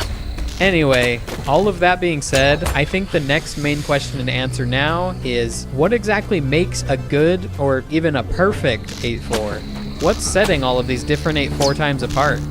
It really comes down to just a few things. First, there's how good your wall jump is. These days, it's well understood how to do a good wall jump though, so this part isn't usually much of an issue at this point. There's also how far you scroll the screen in the turnaround room. This can be a significant one. Every little bit extra you go past the perfect stopping point means extra distance you have to travel back towards the pipe. Nifsky lost 3 frames in his world record run, for example, by going just a handful of pixels too far. Cleaning this room up is the main path towards a 454.4 time. But a perfect run is 454.26. Where does the rest of the time come from? Well, it comes pretty much entirely from doing fast accelerations, or fast accels for short. In this game, Mario accelerates at various different speeds, depending on what he's doing. Speeding up on the ground, slowing down on the ground, speeding up in the air, slowing down in the air, they're all different. And his acceleration behind him in the air is actually faster than his acceleration forward on the ground. You can use this from a standstill to reach top speed faster, but you do have to spend some time turning around first, so this really only comes out faster if you do a perfect string of precise inputs. Those inputs are left to turn around, let go of left on the next frame so Mario stops moving, right plus jump on the next frame to do a backwards jump, and then release jump immediately so Mario can land from the jump as soon as possible. Any variation, like holding left too long, too many frames of neutral in the middle, pushing jump on the wrong frame, jumping too high, they all mess it up. But yeah, if you nail those inputs perfectly, you get a fast accel, which can save a couple of frames. This technique can be used to accelerate faster in every level in the game, but because of frame rules, it's rarely necessary to actually have to use it. It is required in 8.1 in order to save a frame rule in that stage, and then in 8.4, every frame counts. So for a perfect 8.4, you'll see them all over the place. Here's something interesting though, not all fast accels are created equal. If Mario's on flat ground, turning around to do a backwards jump is barely faster at all than running forwards. But if you're on uneven terrain, fast accel might save even more time. Like, say, this room in 8.4 for example. We can't get fully up to running speed before we jump off of this pipe. See, running speed works like this. There's 2 phases of building up speed in this game. Values 0 to 24 are walking speed, and 25 to 40 are running speed. So when you begin moving, you start at 0 speed of course, and you can accelerate up to a value of 24. At this point, to go faster, you have to be on the ground and holding B, and then you can start accelerating to 25 and eventually up to the max speed of 40. If you're instead in the air, Mario's speed will cap out at 24 until you land. This is basically why fast accels work the way they do. They let you reach 24 speed faster, and then Mario has to land back on the ground so he can start accelerating to 25 and beyond. Jump too high, and you'll be stuck at 24 speed for a little while. Anyway, in this room in 8.4, there's not enough room to reach 24 speed while on the pipe, so you're forced to jump and be stuck at 24 speed until you land up on the ledge. But with a fast acceleration, you can reach 24 speed while on the pipe and start accelerating to running speed much earlier. That makes this particular fast accel save up to 5 frames instead of just 1 or 2 like on flat ground. Hopefully that all made sense. So yeah, in 8.4, there are actually 3 situations where fast accels save additional time because of the terrain.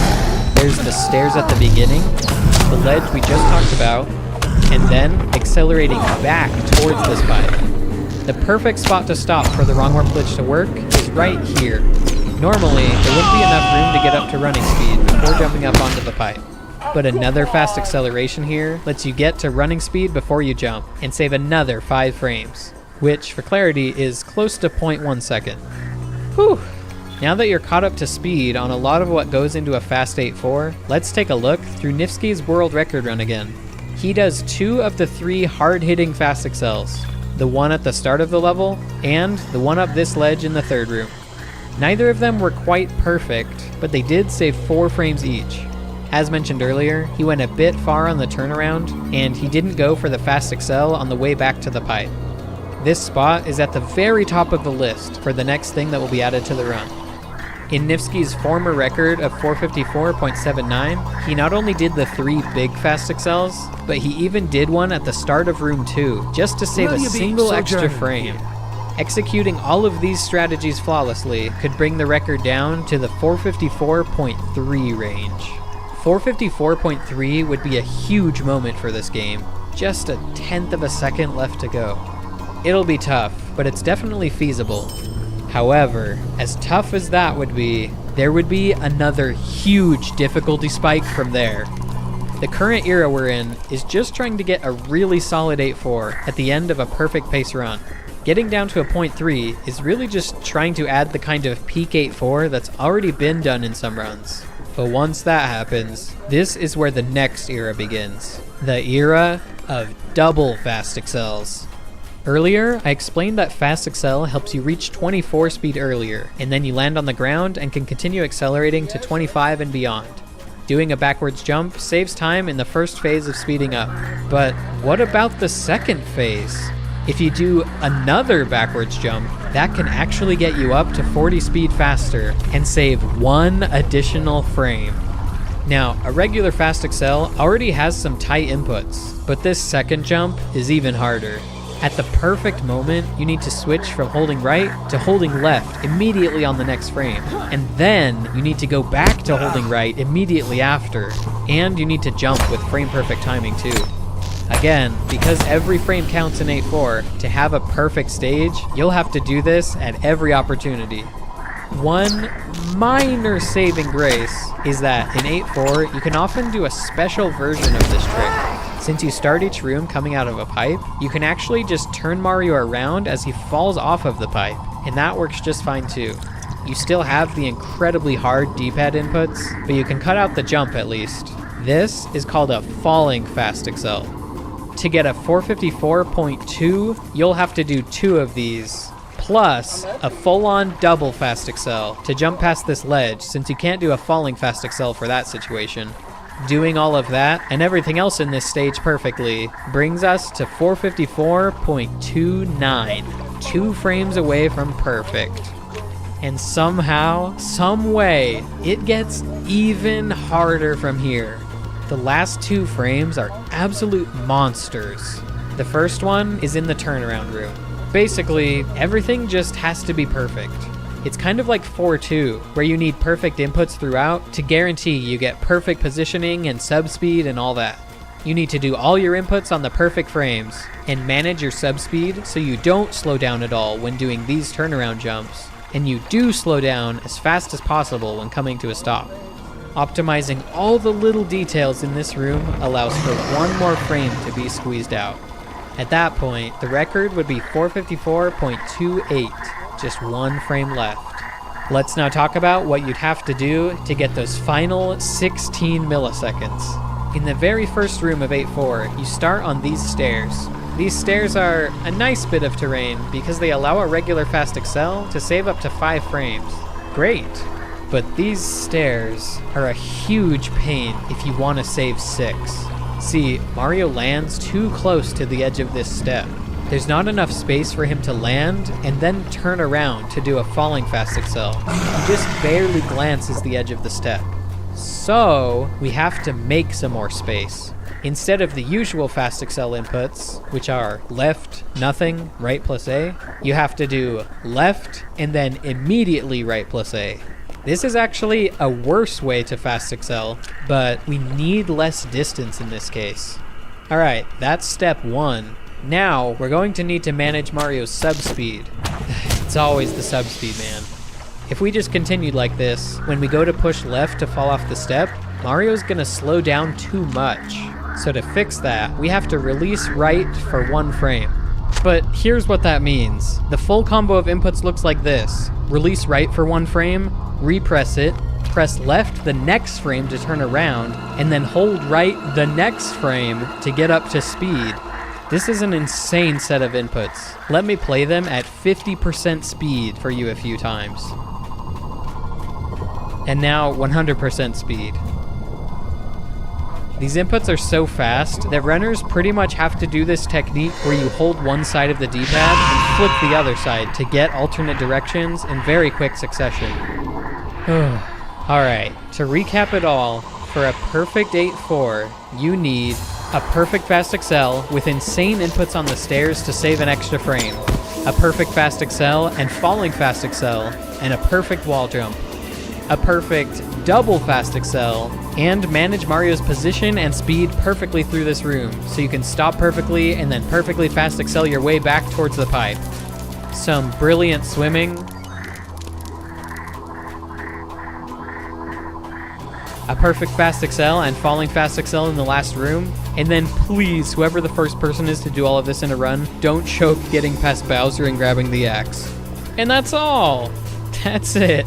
That's all it takes. There you have it. That's what the future of Super Mario Bros. Any % looks like. It's fast excels all the way down. A 454.4 is definitely on the horizon, and honestly, it could have happened already if things shook out a little differently. Certainly somewhere down the road, a 0.3 will be amazing, and a 0.2 will be almost unbelievable when it happens. And if someone ever manages to get a 454.26, that will hands down be the greatest speedrun of all time. We're a little ways out from that, I think. But only time will tell. I know Nitsky has plans to go for a 0.4 and probably a 0.3 in the future. But also, there's a few other runners you should know about. I mentioned earlier that King of Johnny Boy has made it to 8-4 on pace to break this record. Miniland, the first person to get a perfect run to World 8, says he'd like to return sometime in the future. You'll also definitely want to keep an eye on the 2 runners who are tied for second place right now. Tree has been working on 4-2 and has almost gotten it in a run. And then there's a Verge, who kind of shot up the leaderboard in the past few months, and who is currently doing world record attempts, and he's already made it to 8-4 on pace. And who knows who else will climb to the top in the future. I always say that the best player of all time is probably someone who hasn't even started playing yet. Alright, one final shout out to Flibbity Dibbity, who helped generate a lot of the cool comparison shots that you saw throughout the video. And one final shout out to you for watching the video. Thanks for watching. It has been long since we have known peace.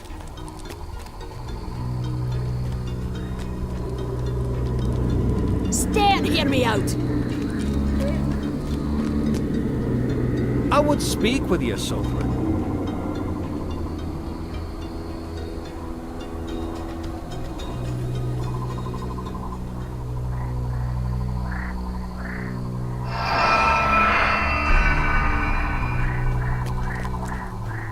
When it comes to video games, pretty much everyone knows the original Super Mario Bros. And when it comes to speedrunning, pretty much everyone is familiar with this classic, highly optimized run. The fact that you can beat this game in 5 minutes has basically spawned my entire career. A lot of you out there are very familiar with the any % speedrun of this game. And yet, many of you actually don't know the true any % run. The same can be said about a certain glitch in this game. This being perhaps the most famous game of all time, it has one of the most famous glitches in all of video games. The Minus World. A lot of you out there are very familiar with this trick. And yet, many of you actually don't know the true Minus World. I'm here to turn your world upside down today. The any % speedrun of this game is not 5 minutes long. The Minus World is not an endless water stage. Everything you know is wrong. Stick around for the history, technical details, and speedrun breakdown of Minus World Ending. Okay, first things first. We obviously have to talk about the Minus World. What is it? Why does it exist? How do you get there? And what does Minus World ending even mean? Probably for most of you, the existence of the Minus World won't be new. It's one of the most famous glitches out there. It was even featured in issue number 3 of Nintendo Power. Let's see what it says. It tells us to break these 2 blocks, and then after many tries, Mario may go through the wall. Don't tell anyone, but I'm feeling like being a bit of a rebel today. I'm gonna break only 1 of the blocks, and I'm gonna go through the wall in only 1 try. Very good. But why is Mario able to go through the wall? Usually all the clips I've talked about in my videos require pushing left to get pulled in, doing some extra jumps to get in all the way, or something along those lines. That's clearly not happening here. You just go straight through. Well, the answer is pretty simple. See, it's all because Mario is on screen and his Y position is less than 207, so we start performing collision checks on Mario's head. His Y position is less than 32, and his head is touching a tile, and not colliding with a coin, and he's moving upwards, or downwards, doesn't really matter. Either way, we move on to the foot collision checks, and our Y position is good, and our feet aren't colliding with, well, anything. So we start doing side collision checks, and Y position is less than 32, and his bottom left side is not touching a tile, and Y position is less than 32, yeah. And no, his bottom right side is not touching a tile, and done. Great, I'm sure we can move on from this now. Alright, in plain English, here's the way it works. Super Mario Bros., as you just saw, has a very sophisticated system of checks to decide whether you should interact with a wall or not. Shoutouts to Dan Salvato for this flowchart that he made. The reason this game's collision logic is so rigorous is to make things feel nice and smooth, and so collision isn't overbearing and annoying like some other Mario games that came out 30 years later. An example of this in SMB1 is when you're jumping upwards. You can clip the top corner of a block and keep going past it. It's kind of nice. You get up there smoothly instead of bonking the block when you just barely touched it. But because the developers' efforts were so great and complex to try and make the game play like this, sometimes there can be blind spots in the logic. Like with this example of jumping up past the corner of blocks, let's see what happens if we jump at the perfect height. You can jump high enough that you don't clip the corner, since the game thinks you're on your way to get up on top of the block, but you can still be just low enough that you don't get up on top, and you can clip inside it. The famous clip used to get to the Minus World is another case like this. The game checks to see if you're at the top of the screen, usually called the HUD or status bar. Mario can't really interact with anything here. This can easily be seen with the vine in 4-2, which I'm sure some of you have jumped straight through the top of and probably fallen to your doom. I'm not sure why this check exists to disable collision at the top of the screen, since there's never really anything up here to interact with, but there's probably a good reason. Anyway, even if your head is high enough up here to have its collision disabled, your feet are lower down and should still hit things. There is, however, a really specific window you can be in, where your head is high enough to go through a block, but your feet aren't quite high enough to touch them. So you go straight through it. And once the left side of Mario's head or body is inside a wall, you're always free to continue running to the right, and no walls will stop you. This might seem weird, but it makes sense if you consider areas like this spot in 1-2. You don't want the player to get stuck inside the wall, so they're allowed to run out of it to the right. And yeah, that's the famous Minus World clip explained. Now that I've explained all of that, we actually don't need to do any of that at all. There are better options to get to the Minus World. But I wanted to explain it anyway, since I find it interesting, and this is such a famous trick. Plus, this type of clip where you can go through blocks near the top of the screen is useful in some other areas in speedruns. A type of clip that can be used much more often, though, is a crouch clip. This actually works the same way that wall jumps work. Walls are made up of a bunch of separate blocks, and you can land on top of these blocks very briefly before getting pushed out of the wall. If you crouch and then land on the block just below a ceiling, Mario will stand up. Now his head is inside the ceiling above him, and he's free to continue running inside the wall. This method of clipping is also a pretty common and well-known way to get to the Minus World. But a lot of times I see people still break these bricks before doing it. And that is not necessary. That was only for the previous type of clip, so Mario could jump up high enough to get in the status bar area. This is a public service announcement. You don't have to break any of these bricks to do this type of clip. Okay? Great. Alright, should we finally get past this wall and move on to the warp zone? Let's consult Nintendo Power again to see what to do next. It says, quickly enter the left or right pipe. I think I'm gonna continue to be a rebel today and slowly enter the middle pipe. Oh, World 5. That's weird. I'm sure a lot of you already knew about this, but for how famous this glitch is, a surprising number of people don't know that the middle pipe takes you to World 5. And yes, if we go in one of the side pipes, it does take us to World -1. Why does this happen? This is a good time to say that the minus world glitch as a whole has been explained several times over the years. I highly recommend giving this video by Displaced Gamers a watch to fully There are understand what's many going on. urgent matters I was to going to go discuss. through some of this stuff, but honestly, there's not really a point when he's already done it beautifully.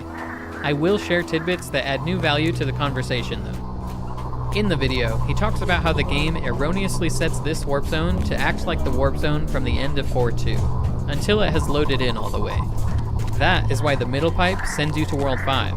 That's what it does in the warp zone in 4.2. In fact, if you make the screen scroll as you're entering the glitched World 5 pipe, you can see a 5 appear above it, indicating that that's where it will send you. Oh, wait.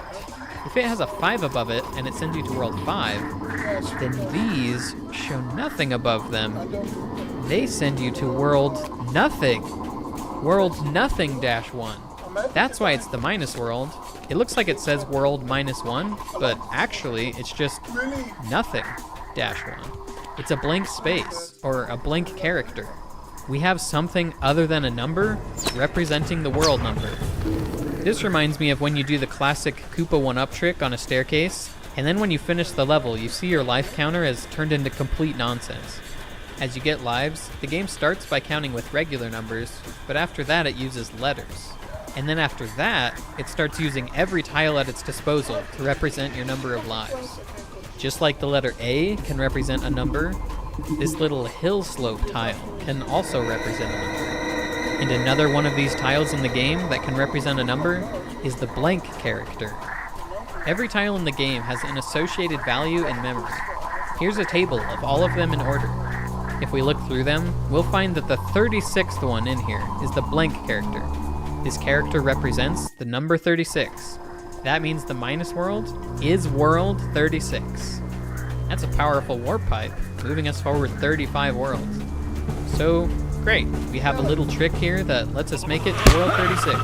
Our reward for making it here is a copy of level 7-2, which 7.2 is already a copy of 2-2, so that's not really that exciting.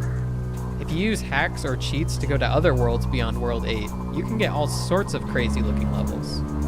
Unfortunately, the one glitched world we can access without cheats is actually a pretty boring one. There was a chance we could have gotten something really cool for this world. And we did, on the Famicom Disk System version. There are a lot of different versions of Super Mario Bros. Most of them are the exact same game, just packaged differently. Even in the ones where there are multiple games on one cartridge, the game itself hasn't been altered in any way, and the minus world is just the same. But there is one version, the Famicom Disk System version, that is different. Hello friends, I'm here to teach you about the Famicom Disk System. Please understand, it's really important to me that you understand what a Famicom Disk System is. Please don't walk away from this video thinking an FDS is the same thing as a Famicom. Okay, this is an NES, and this is a Famicom. You'll notice they're pretty much the same. There are some minor differences between NES and Famicom, and there are some different models of NES and Famicom out there, but generally speaking, anything in the family computer family of systems is pretty much the same thing on the inside.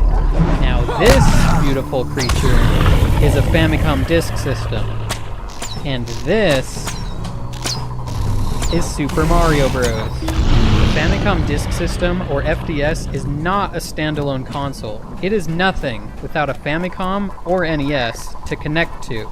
We gotta take this thing and plug it into the console, and then, I don't have enough hands for this, and I'll try not to drop my consoles, but you gotta take the cord that's coming out the back and then plug it into the FDS. And that's how you play games off of an FDS, okay? And then you put The Famicom Disk System disc in the front of the Famicom Disk System. Okay? Famicom Disk System. Okay? Famicom FDS.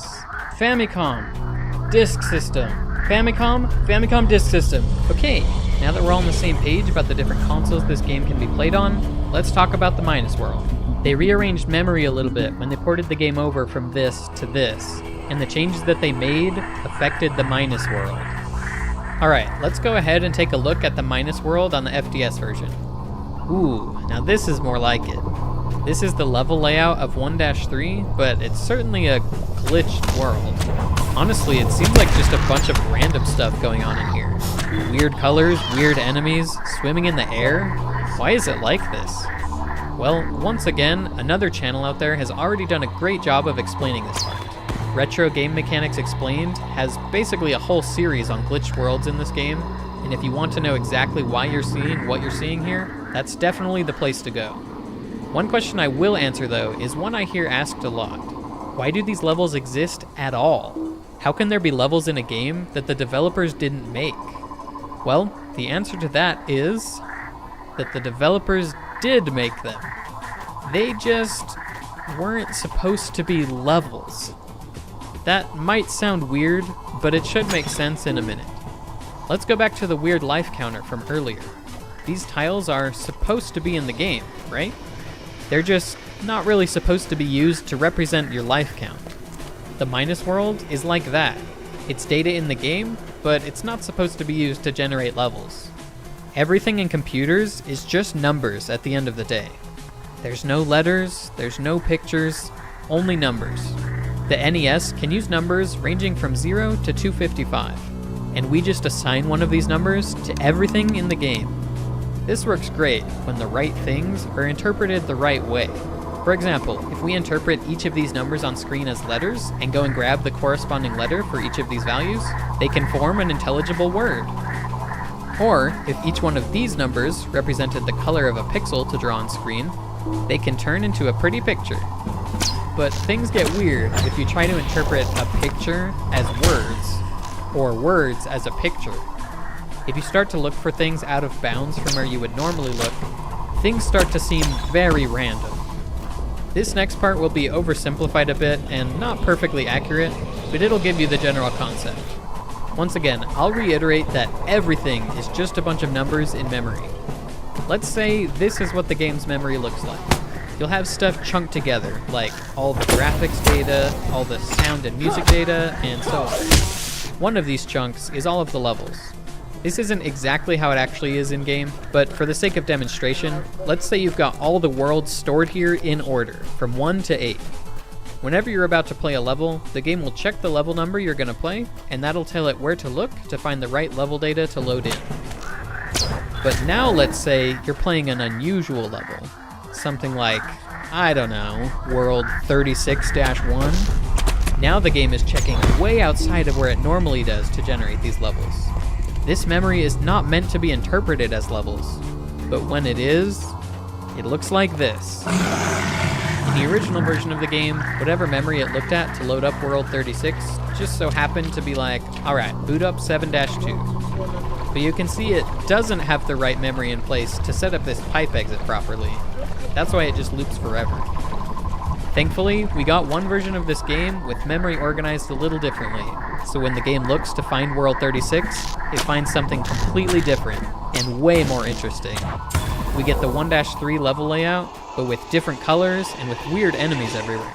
This is a lot of fun to explore, and can be a cool new feature in the game to experience after all these years. Miyamoto, one of the creators of this game, said it himself. It's a bug, yes, but it's not like it crashes the game, so it's really kind of a feature too. Wiser words have never been spoken. Oh. Bad news, Miyamoto-san. For the most part, the Minus World is stable, but if you kill this Bowser, the game will most likely crash.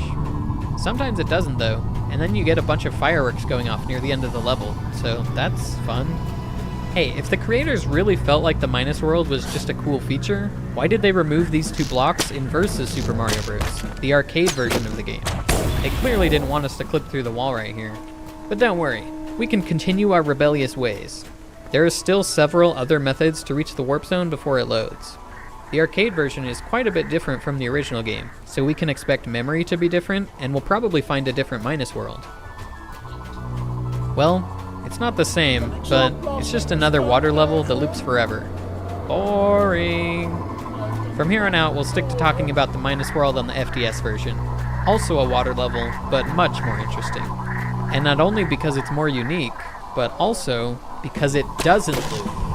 That's right, there's more than just one level in this Minus World. There's a flagpole at the end of the stage, which means we can keep going. Anytime you finish a stage with a flagpole, it'll bring the level counter up by 1. Whereas if you finish a stage by grabbing an axe, it brings the world counter up by 1. If you could grab an axe in 1-1, you'd go straight to 2-1. Or if there was a flagpole in 8-4, it would bring you to 8-5. In the case of this level, -1, there is a flagpole to use. So that brings us to -2. This stage happens to be a copy of 7-3. Kind of similar to the original Minus World being a copy of 7-2. This seems like a boring outcome, but it's actually very interesting for reasons I'll talk about later. For now, let's grab the flagpole at the end and see what -3 looks like. Ooh, nice. This is a little more interesting. This is the level layout of 4-4, but underground instead of using the castle theme. And there are flying blue bloopers. Bloopers, if you will. As you might expect, we can find an axe at the end of this stage and finish the world. Our princess is in another castle. Nah, I'm pretty sure I just saw her. She's floating around in the air back there. Anyway, it's been fun learning about this different version of the Minus World. But what does this have to do with speedrunning? Well, watch this. Do you understand the significance of what just happened? Okay, how about now? I mean, look, there's a 2 at the top of the screen. Come on. We have obviously just beaten the game. When you beat the game normally, Peach says push button B to select a world. Pushing B brings you back to the title screen, and from there you can push button B some more to start on any world you want. We just saw the same outcome happen after beating the Minus World. Well, the game figures you've beaten the game when you touch the axe in World 8. Or any world after that. If you touch the axe in World 8 or higher, then the game is considered beaten. We just beat World 36, which is greater than 8. So I guess we just saved the Mushroom Kingdom. We beat the game. Okay, obviously we didn't. But this is kind of a cool secret ending hidden in the game. It would make for a fun speedrun category, in addition to the regular way to beat the game. We could call it something like Minus World Ending. Alright, let's finally talk about the Minus World Ending speedrun. In some ways, you could consider this an any % completion of the game, since as far as the game knows, we did beat it. But we all know that we didn't really beat it. One interesting idea though is using the Minus World to be able to select World 8 from the title screen, and maybe you could get the actual ending faster that way. But you reach World 8 about 35 seconds slower doing that, which I think is probably a good thing in the end. The Minus World can just be its own fun separate side category. Okay, time for the speedrun breakdown. Let's first notice that this category is half as long as regular SMB1 any %.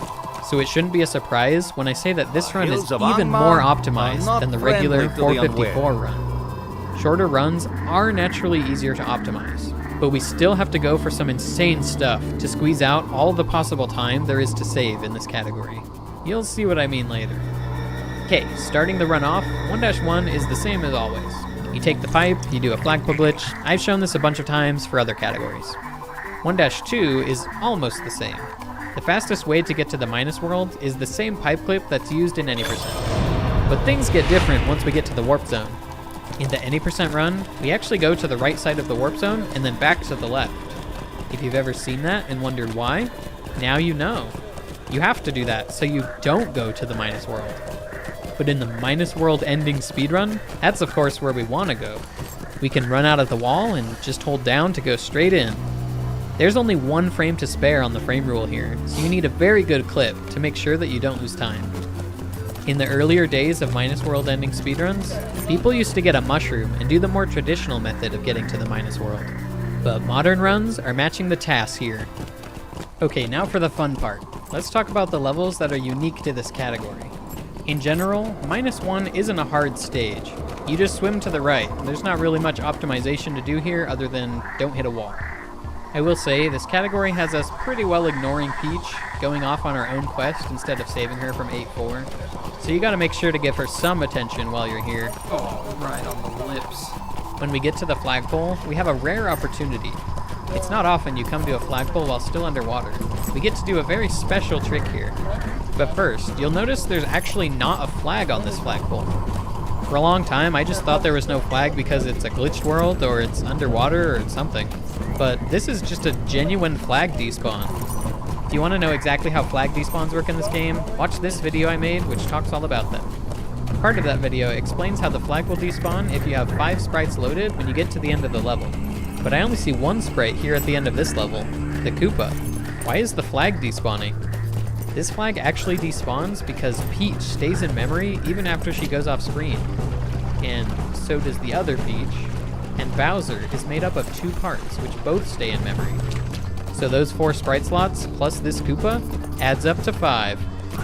Thanks to the flag despawning, we have a faster flagpole than we usually would. But it's actually still not fast enough for our taste. If you've seen enough of my videos, you'll be familiar with full flagpole glitch. It's what happens when you can grab the flag from so low that you don't even make it up onto the block. Normally the timer countdown starts from Mario walking over to the castle, running into this solid block, and then once he does, it starts. Which, by the way, if you grab the very top of the flagpole in -1, you'll overshoot the solid block, and yeah. Okay, but anyway, we usually do full flagpole glitch by clipping in the ground or getting a bounce off of an enemy, which lets you grab the flag at a lower height than you normally can. Well, we're in an underwater level right now, and swimming lets us grab the flag lower than jumping does. Boom! Full flagpole glitch is possible here, with a frame-perfect swim right next to the flagpole. Runners also have to make sure they don't land on the ground too early here, because as soon as you touch down, you'll start losing speed. And if you lose even a single frame on this level, the timer will tick down to 30 frames. That will make 3 fireworks go off. Alright, that's it for -1. A very unique level with a very unique opportunity to do full flagpole glitch. Now let's talk about -2, a less unique level. This level is already in the game twice, in 2-3 and 7-3. The difference between them is 7-3 does have a few extra Koopa enemies and more jumping Cheep Cheeps, and that's the version of the level we have here in -2. It's actually a really good thing that we have more jumping Cheep Cheeps. See, there's another unique opportunity for a trick on this stage, but it's incredibly hard. This is a trick that hasn't been implemented at all into the warpless category of the game, even though that category is very optimized in its own right.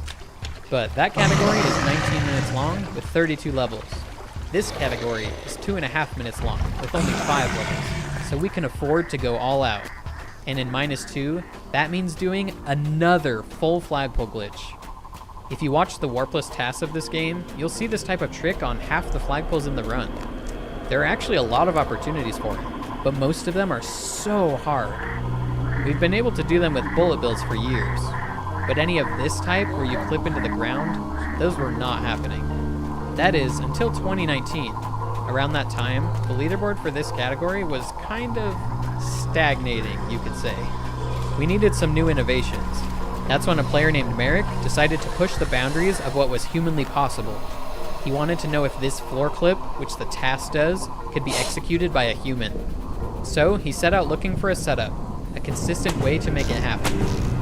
For it to work, you need a Cheep Cheep to be in the perfect spot, and Mario to be in the perfect spot. The first of these is easily solved by waiting on the title screen. You can manipulate which patterns you get by waiting different amounts of time on the title screen before starting to run. Eric found the right amount of time to delay before booting the game up, and that part of the puzzle was solved. But that was the easy part. Even with the perfect Cheep Cheep pattern, you still need to slow down a bit to wait for the Cheep to get into the right spot. How do you slow down a consistent amount and get perfect positioning? The solution was to have Mario stop running and instead walk for a specific amount of time. But it all has to be... The inputs are going to be really precise. For the setup, you had to jump on this exact frame jump for exactly 6 frames, walk for a little while after you land on the ground, and then push B to start running again for this exact frame. Now everything is in position for the clip. And here's where the hard part starts. There are a few different sets of inputs to do this clip, but basically any approach would require you at one point to switch from holding right to holding left in 1 frame. That is really hard to do, especially when you're several moving parts that all have to line up here. Merrick wanted to pull it off though, so he went to work practicing it. Eventually, he managed to get the clip from a save state. And then he managed to get it playing all the way from the start of the level. And at one point, he even managed to get it in a full game run. Unfortunately, in the run where he got the clip, he missed the full flagpole glitch. See, even after you get in the ground, you're not out of the woods. The jump to the flagpole is precise too. When you get near the flagpole, you need to let go of B to slow down to walking speed, so you can do a smaller jump than you would at running speed. Then, you need to do a frame-perfect 1-frame jump. As in, you only have a 1-frame window to press jump, and you need to only press jump for 1 frame. You basically have to flick the button to get the tiniest jump possible, and that jump has to be timed perfectly. As you can imagine, this all makes for a very hard trick, even by this game's standards. A little later down the road, a runner named Kriller came along and was helping improve setups for a lot of tricks in this game. He managed to find a new setup for this trick that didn't have the awkward, exactly 6-frame jump in it. But it still wasn't easy, and there's no way to get around the hardest part here, where you have to switch from right to left in 1 frame. These developments for this trick all went down a few years ago, and to this day, only 2 people have successfully utilized this trick in a run. Miniland with a 231.4, and Nifsky with a 230.2. This is the most optimized category in Super Mario Bros., and he still has first place by over a second. It must be a pretty amazing speedrun. Let's now talk about what makes Nifsky's run the world record run. The answer has something to do with -3. -3 has a really interesting history and influence on the speedrun. Depending on when you look in history, this was either a hard level, a completely trivial level, or once again, a very hard level. This stage, as I mentioned earlier, is a copy of 4-4, but underground. Where things get interesting though, is over here. 4-4 is supposed to be a maze. If you don't take the right path, you get stuck in a loop until you find the correct way out. You have to go on the bottom path, and when you do, you can see this on the paths above. A walled off area which you could never normally access because of the looping maze mechanic. Well, in the -3 version of this level, there aren't any of these loops in place. You can take whatever path you want. That means you can end up here if you take the top paths. Now, what this should mean is that we have to go the bottom path. What it actually means, though, is that we have a choice to go the top path and still make progress through the level. If we can get through this wall, it would be faster than spending time to go down to the bottom path. A while back, I mentioned that in the early days of this category, people would get the mushroom to get to the minus world. Now, if you have the mushroom and you make it here as Big Mario, you can do the same type of crouch jump clip you used to get to the minus world to get up here in -3.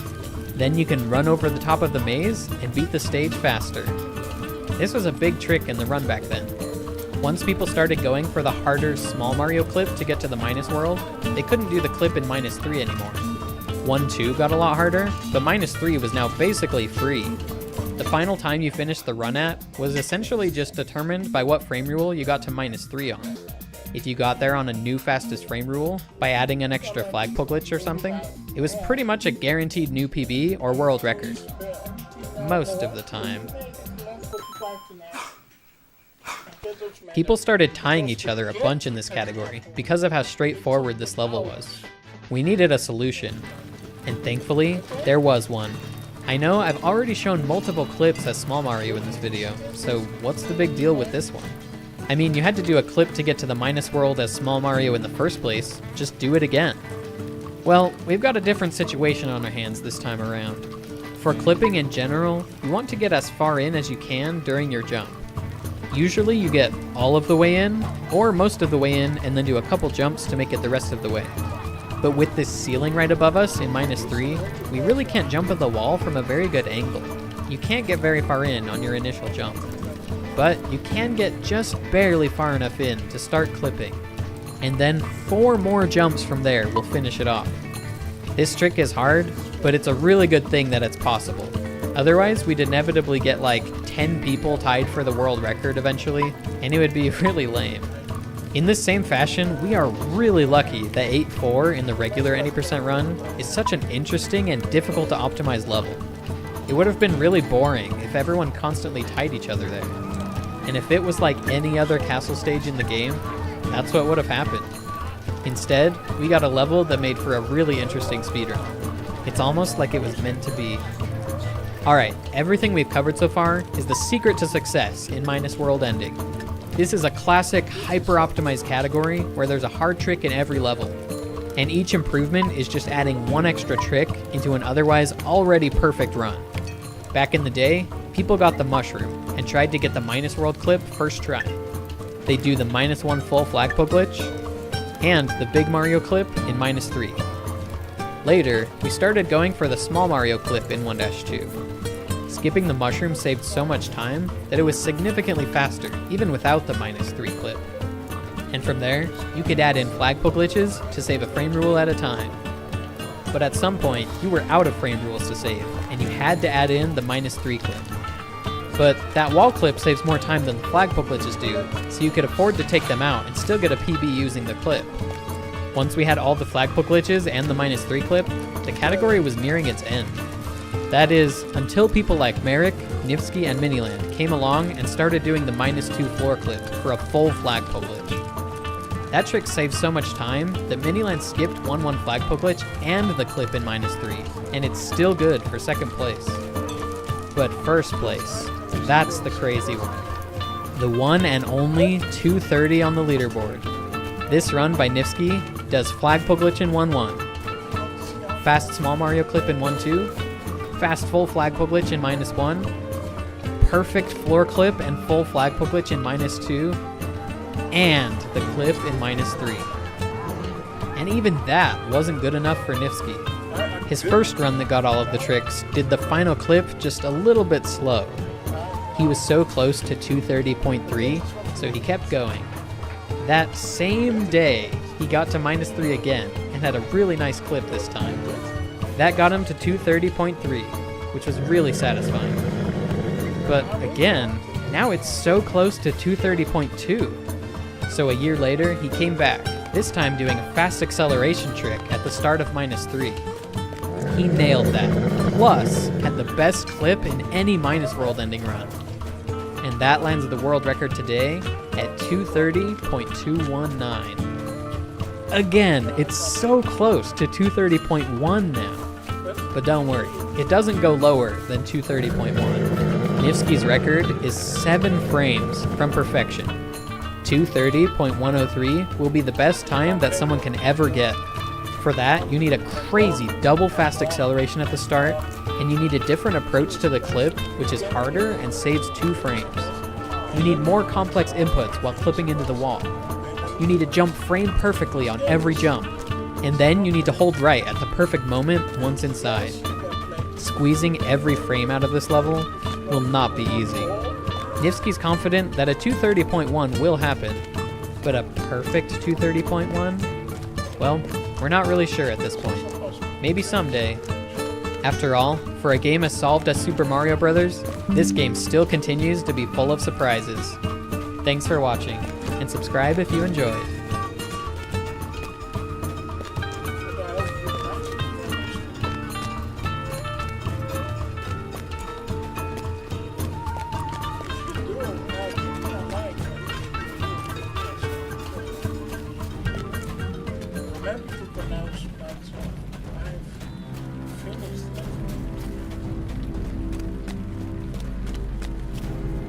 I've been talking about Super Mario Bros. Too much lately. I think it's time to branch out a little bit. So instead, let's talk about Super Mario Bros. 2.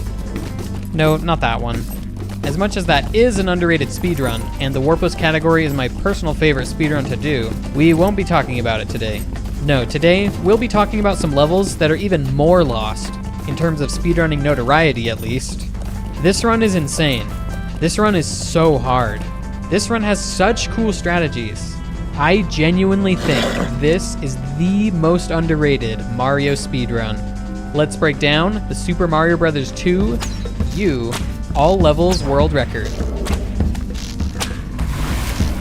Before we break down the run, I have to talk about this video's sponsor, Manscaped. And specifically, we'll be talking about the Beard Hedger Pro Kit. I'll give it to you straight. This shaver is something I genuinely use all the time, and here's what I like about it. The zoom wheel is definitely my favorite feature. It just makes it super easy to pick exactly what length you want to trim your beard to. It's waterproof, which I don't shave in the shower, but if you do, it's perfect for that. And either way, it makes it really easy to clean. The battery display is nice, so you're never caught off guard with how much is left. And I will say, I haven't had to charge this one as often as I did with previous shavers. The Pro Kit comes with a bunch of other stuff too, like beard oil, shampoo, conditioner, and balm. So if you're interested in trying it out, go to manscaped.com and get 20% off plus free international shipping if you use promo code COSMIC at checkout. Alright, let's get into it. First off, I have some preliminary things to talk about. For one, I'm sure I'll get a few comments about how this isn't a real Mario game because it's just a reskin of Doki Doki Panic. But in my experience, a lot of people who feel this way don't actually know that much about Doki Doki Panic. The full title of the game is Yume Kojo Doki Doki Panic, and it was made by the same developers as the other Mario games. They deliberately tried to make it play like a Mario game, and even included things like stars and POW blocks.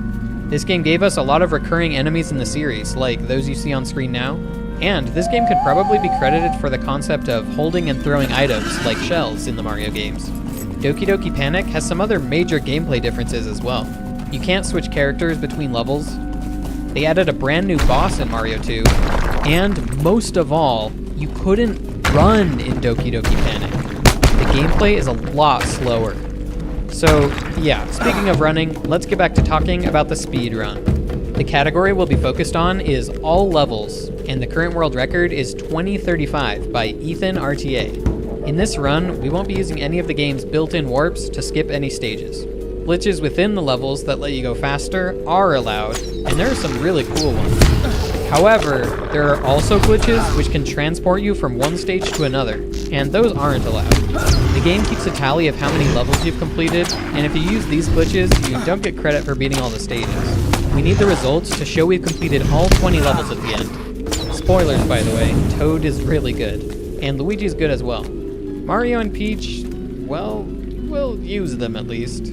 Let's be honest, this is about what it looks like whenever you do a 4-person group project. Alright, let's actually get started talking about the run. I'll be keeping some info in the top left corner for some fun extra details. At any point, you can glance up here to see how Ethan's run compares to the previous world record. And I'll also keep a stat up here, which is a running total of how lucky the run is as well. Here we go! We've got 20 levels to break down.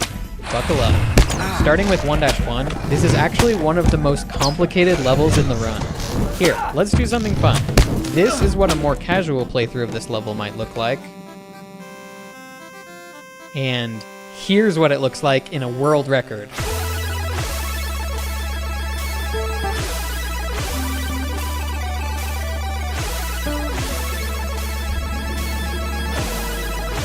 We are strangers in these lands. It's only the first level, and we've got so much going on. This is going to be information overload right up front, because I have to explain like 4 different tricks and mechanics, but they'll come up again throughout the rest of the run. First, he picks Toad because Toad's unique ability is he runs faster when he's carrying something. That doesn't make a lot of logical sense, but we will not complain. You'll see him in each area pick up the first thing he can to start running faster. Next is double jumps. You'll see this used in a number of places as well. If you jump really close to an enemy, so you clip the corner of them on the way up, then the game thinks you landed on top of the enemy and considers you to be in a grounded state. As long as you push jump again before you start falling, you'll be able to jump again mid-air. This one Ethan does at the beginning of 1-1 is extremely tight. He has to get just about the maximum height so he can land up here. And this is just the trick to get to the trick. He comes up here so he can grab a potion out of the ground and create a door to the subspace. In normal gameplay, you go in here to get power-ups and find coins to earn extra lives. But that's not why Ethan's going to subspace.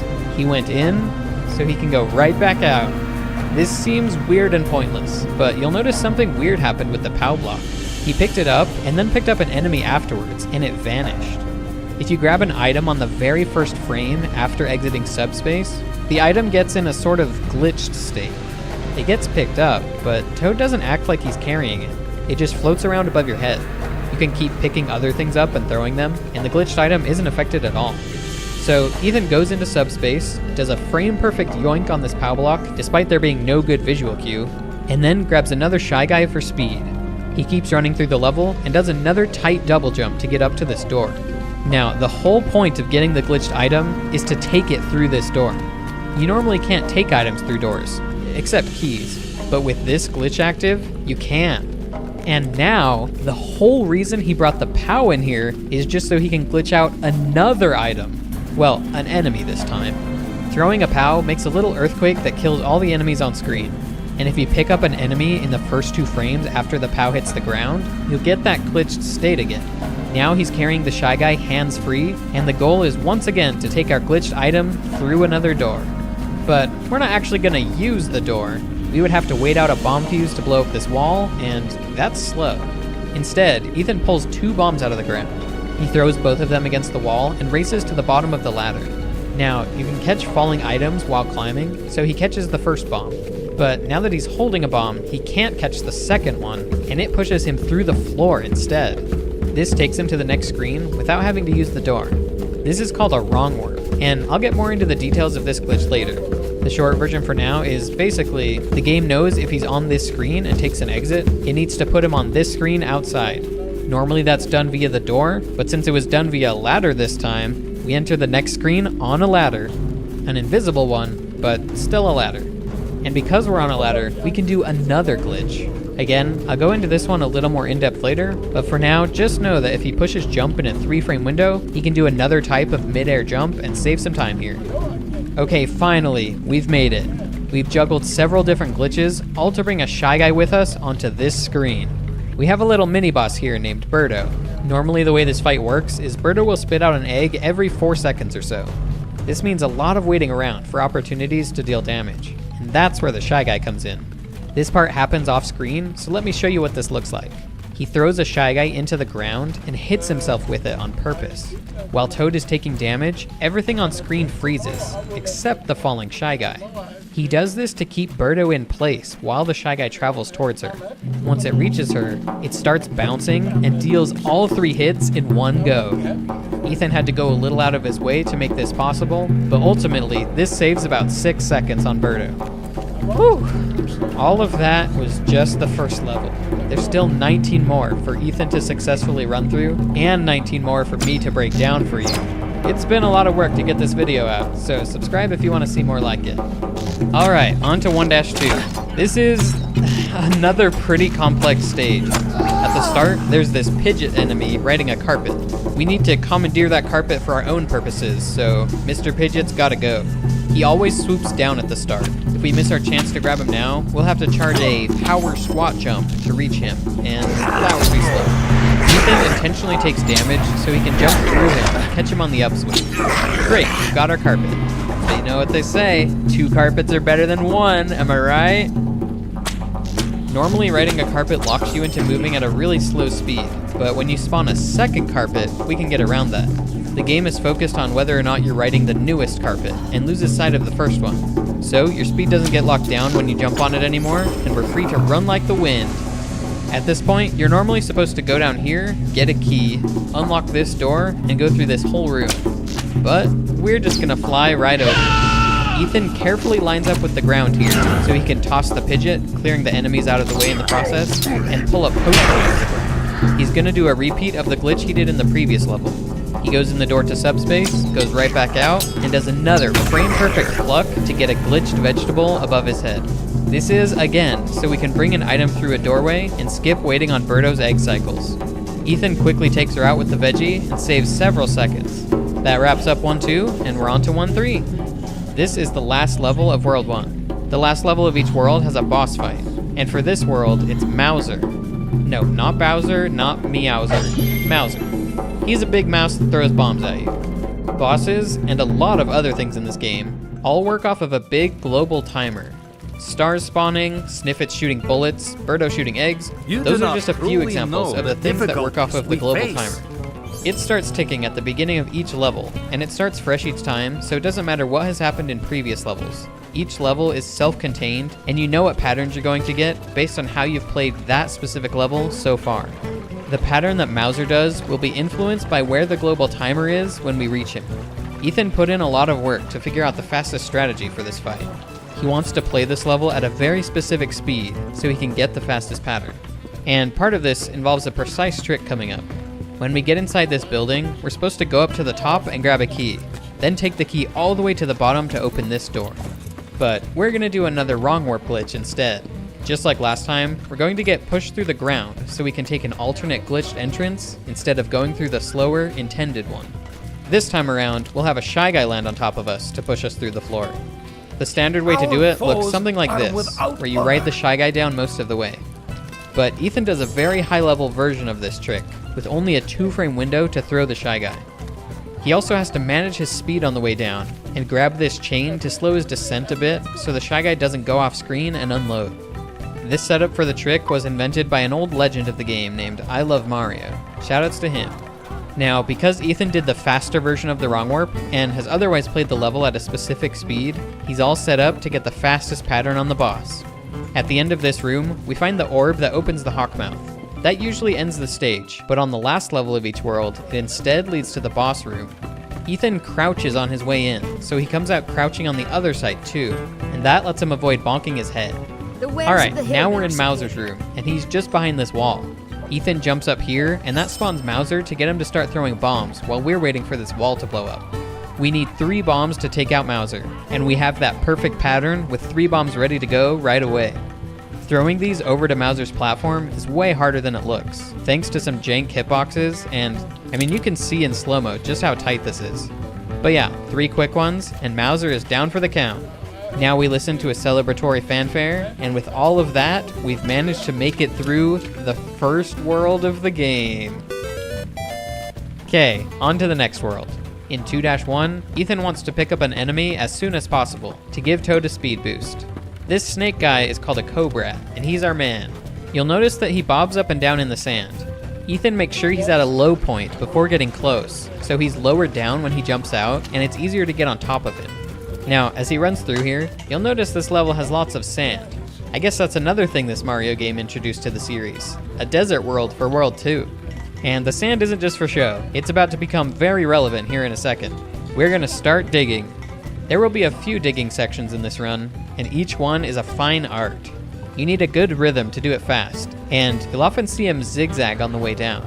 This is to change the path that the Shy Guys walk, so they don't fall down onto him. You also want to go wherever the cherries are, because that's an extra tile that you don't have to dig. Plus, getting 5 cherries makes a star appear. Where it floats to after it appears is seemingly random, but it's based on the global timer as mentioned earlier. Ethan pauses at this spot and waits for a specific audio cue to make the star float to a consistent spot. This also manipulates the bullets that the Sniffet shoots. If it ends up shooting too many, then the star actually won't be able to spawn. It's crazy how many details are going on in speedruns, and most of the time you just have no idea. Once Ethan gets the star, he quickly gets down this ladder and enters Birdo's room. And once again, he defeats her without having to wait on any egg cycles. This saves 10 seconds. This was the last pink Birdo in the game. Other colors will start showing up now, which shoot eggs faster or have objects in the room to fight them with. The pink ones, you're always supposed to wait around for 4 seconds at a time to get eggs. But Ethan managed to kill all the pink ones without waiting on a single egg. Alright, moving on to 2-2, Ethan grabs another Cobra to start off. He makes sure to grab it on the far right side, and then hold A. Holding A makes you fall slower, so the combination of those 2 things lets him make it onto this cactus. As he runs through the stage, he wants to pick up some more cherries to get another star later. Eventually, he comes to another ladder, vine I guess. Vine, chain, ladder, it's all the same in this game. Now, I kinda breezed past this last time, but he drops off the side of the vine so he can fall down faster, and then re-grabs it at the bottom to climb down through the screen transition. Once inside, we have some more digging to do. There's actually a very precise optimization Ethan's gonna go for here. With really precise vertical positioning, it's possible to land on top of an enemy instead of on top of the next row Why of are you sand. bothering me? If that happens, you can just walk off the side of the enemy to get down. I'll not and this is be called a dig ignored. skip. The problem is that it's precise down to the subpixel level, and you can't really control it.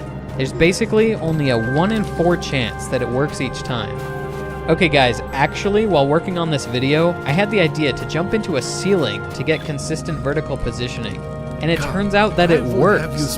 This can now be used in future runs to save time in multiple levels, and maybe even shave a little bit of time off of the any percent run. You might be thinking, big whoop, skip digging 1 tile. But remember, in this game, there's always that global timer ticking in the background. Sometimes one tiny change like this can lead to saving more time elsewhere. And that's exactly the case in this level. Ethan gets the 1 in 4 chance of a dig skip on this Shy Guy, and that's gonna make all the difference on Birdo at the end.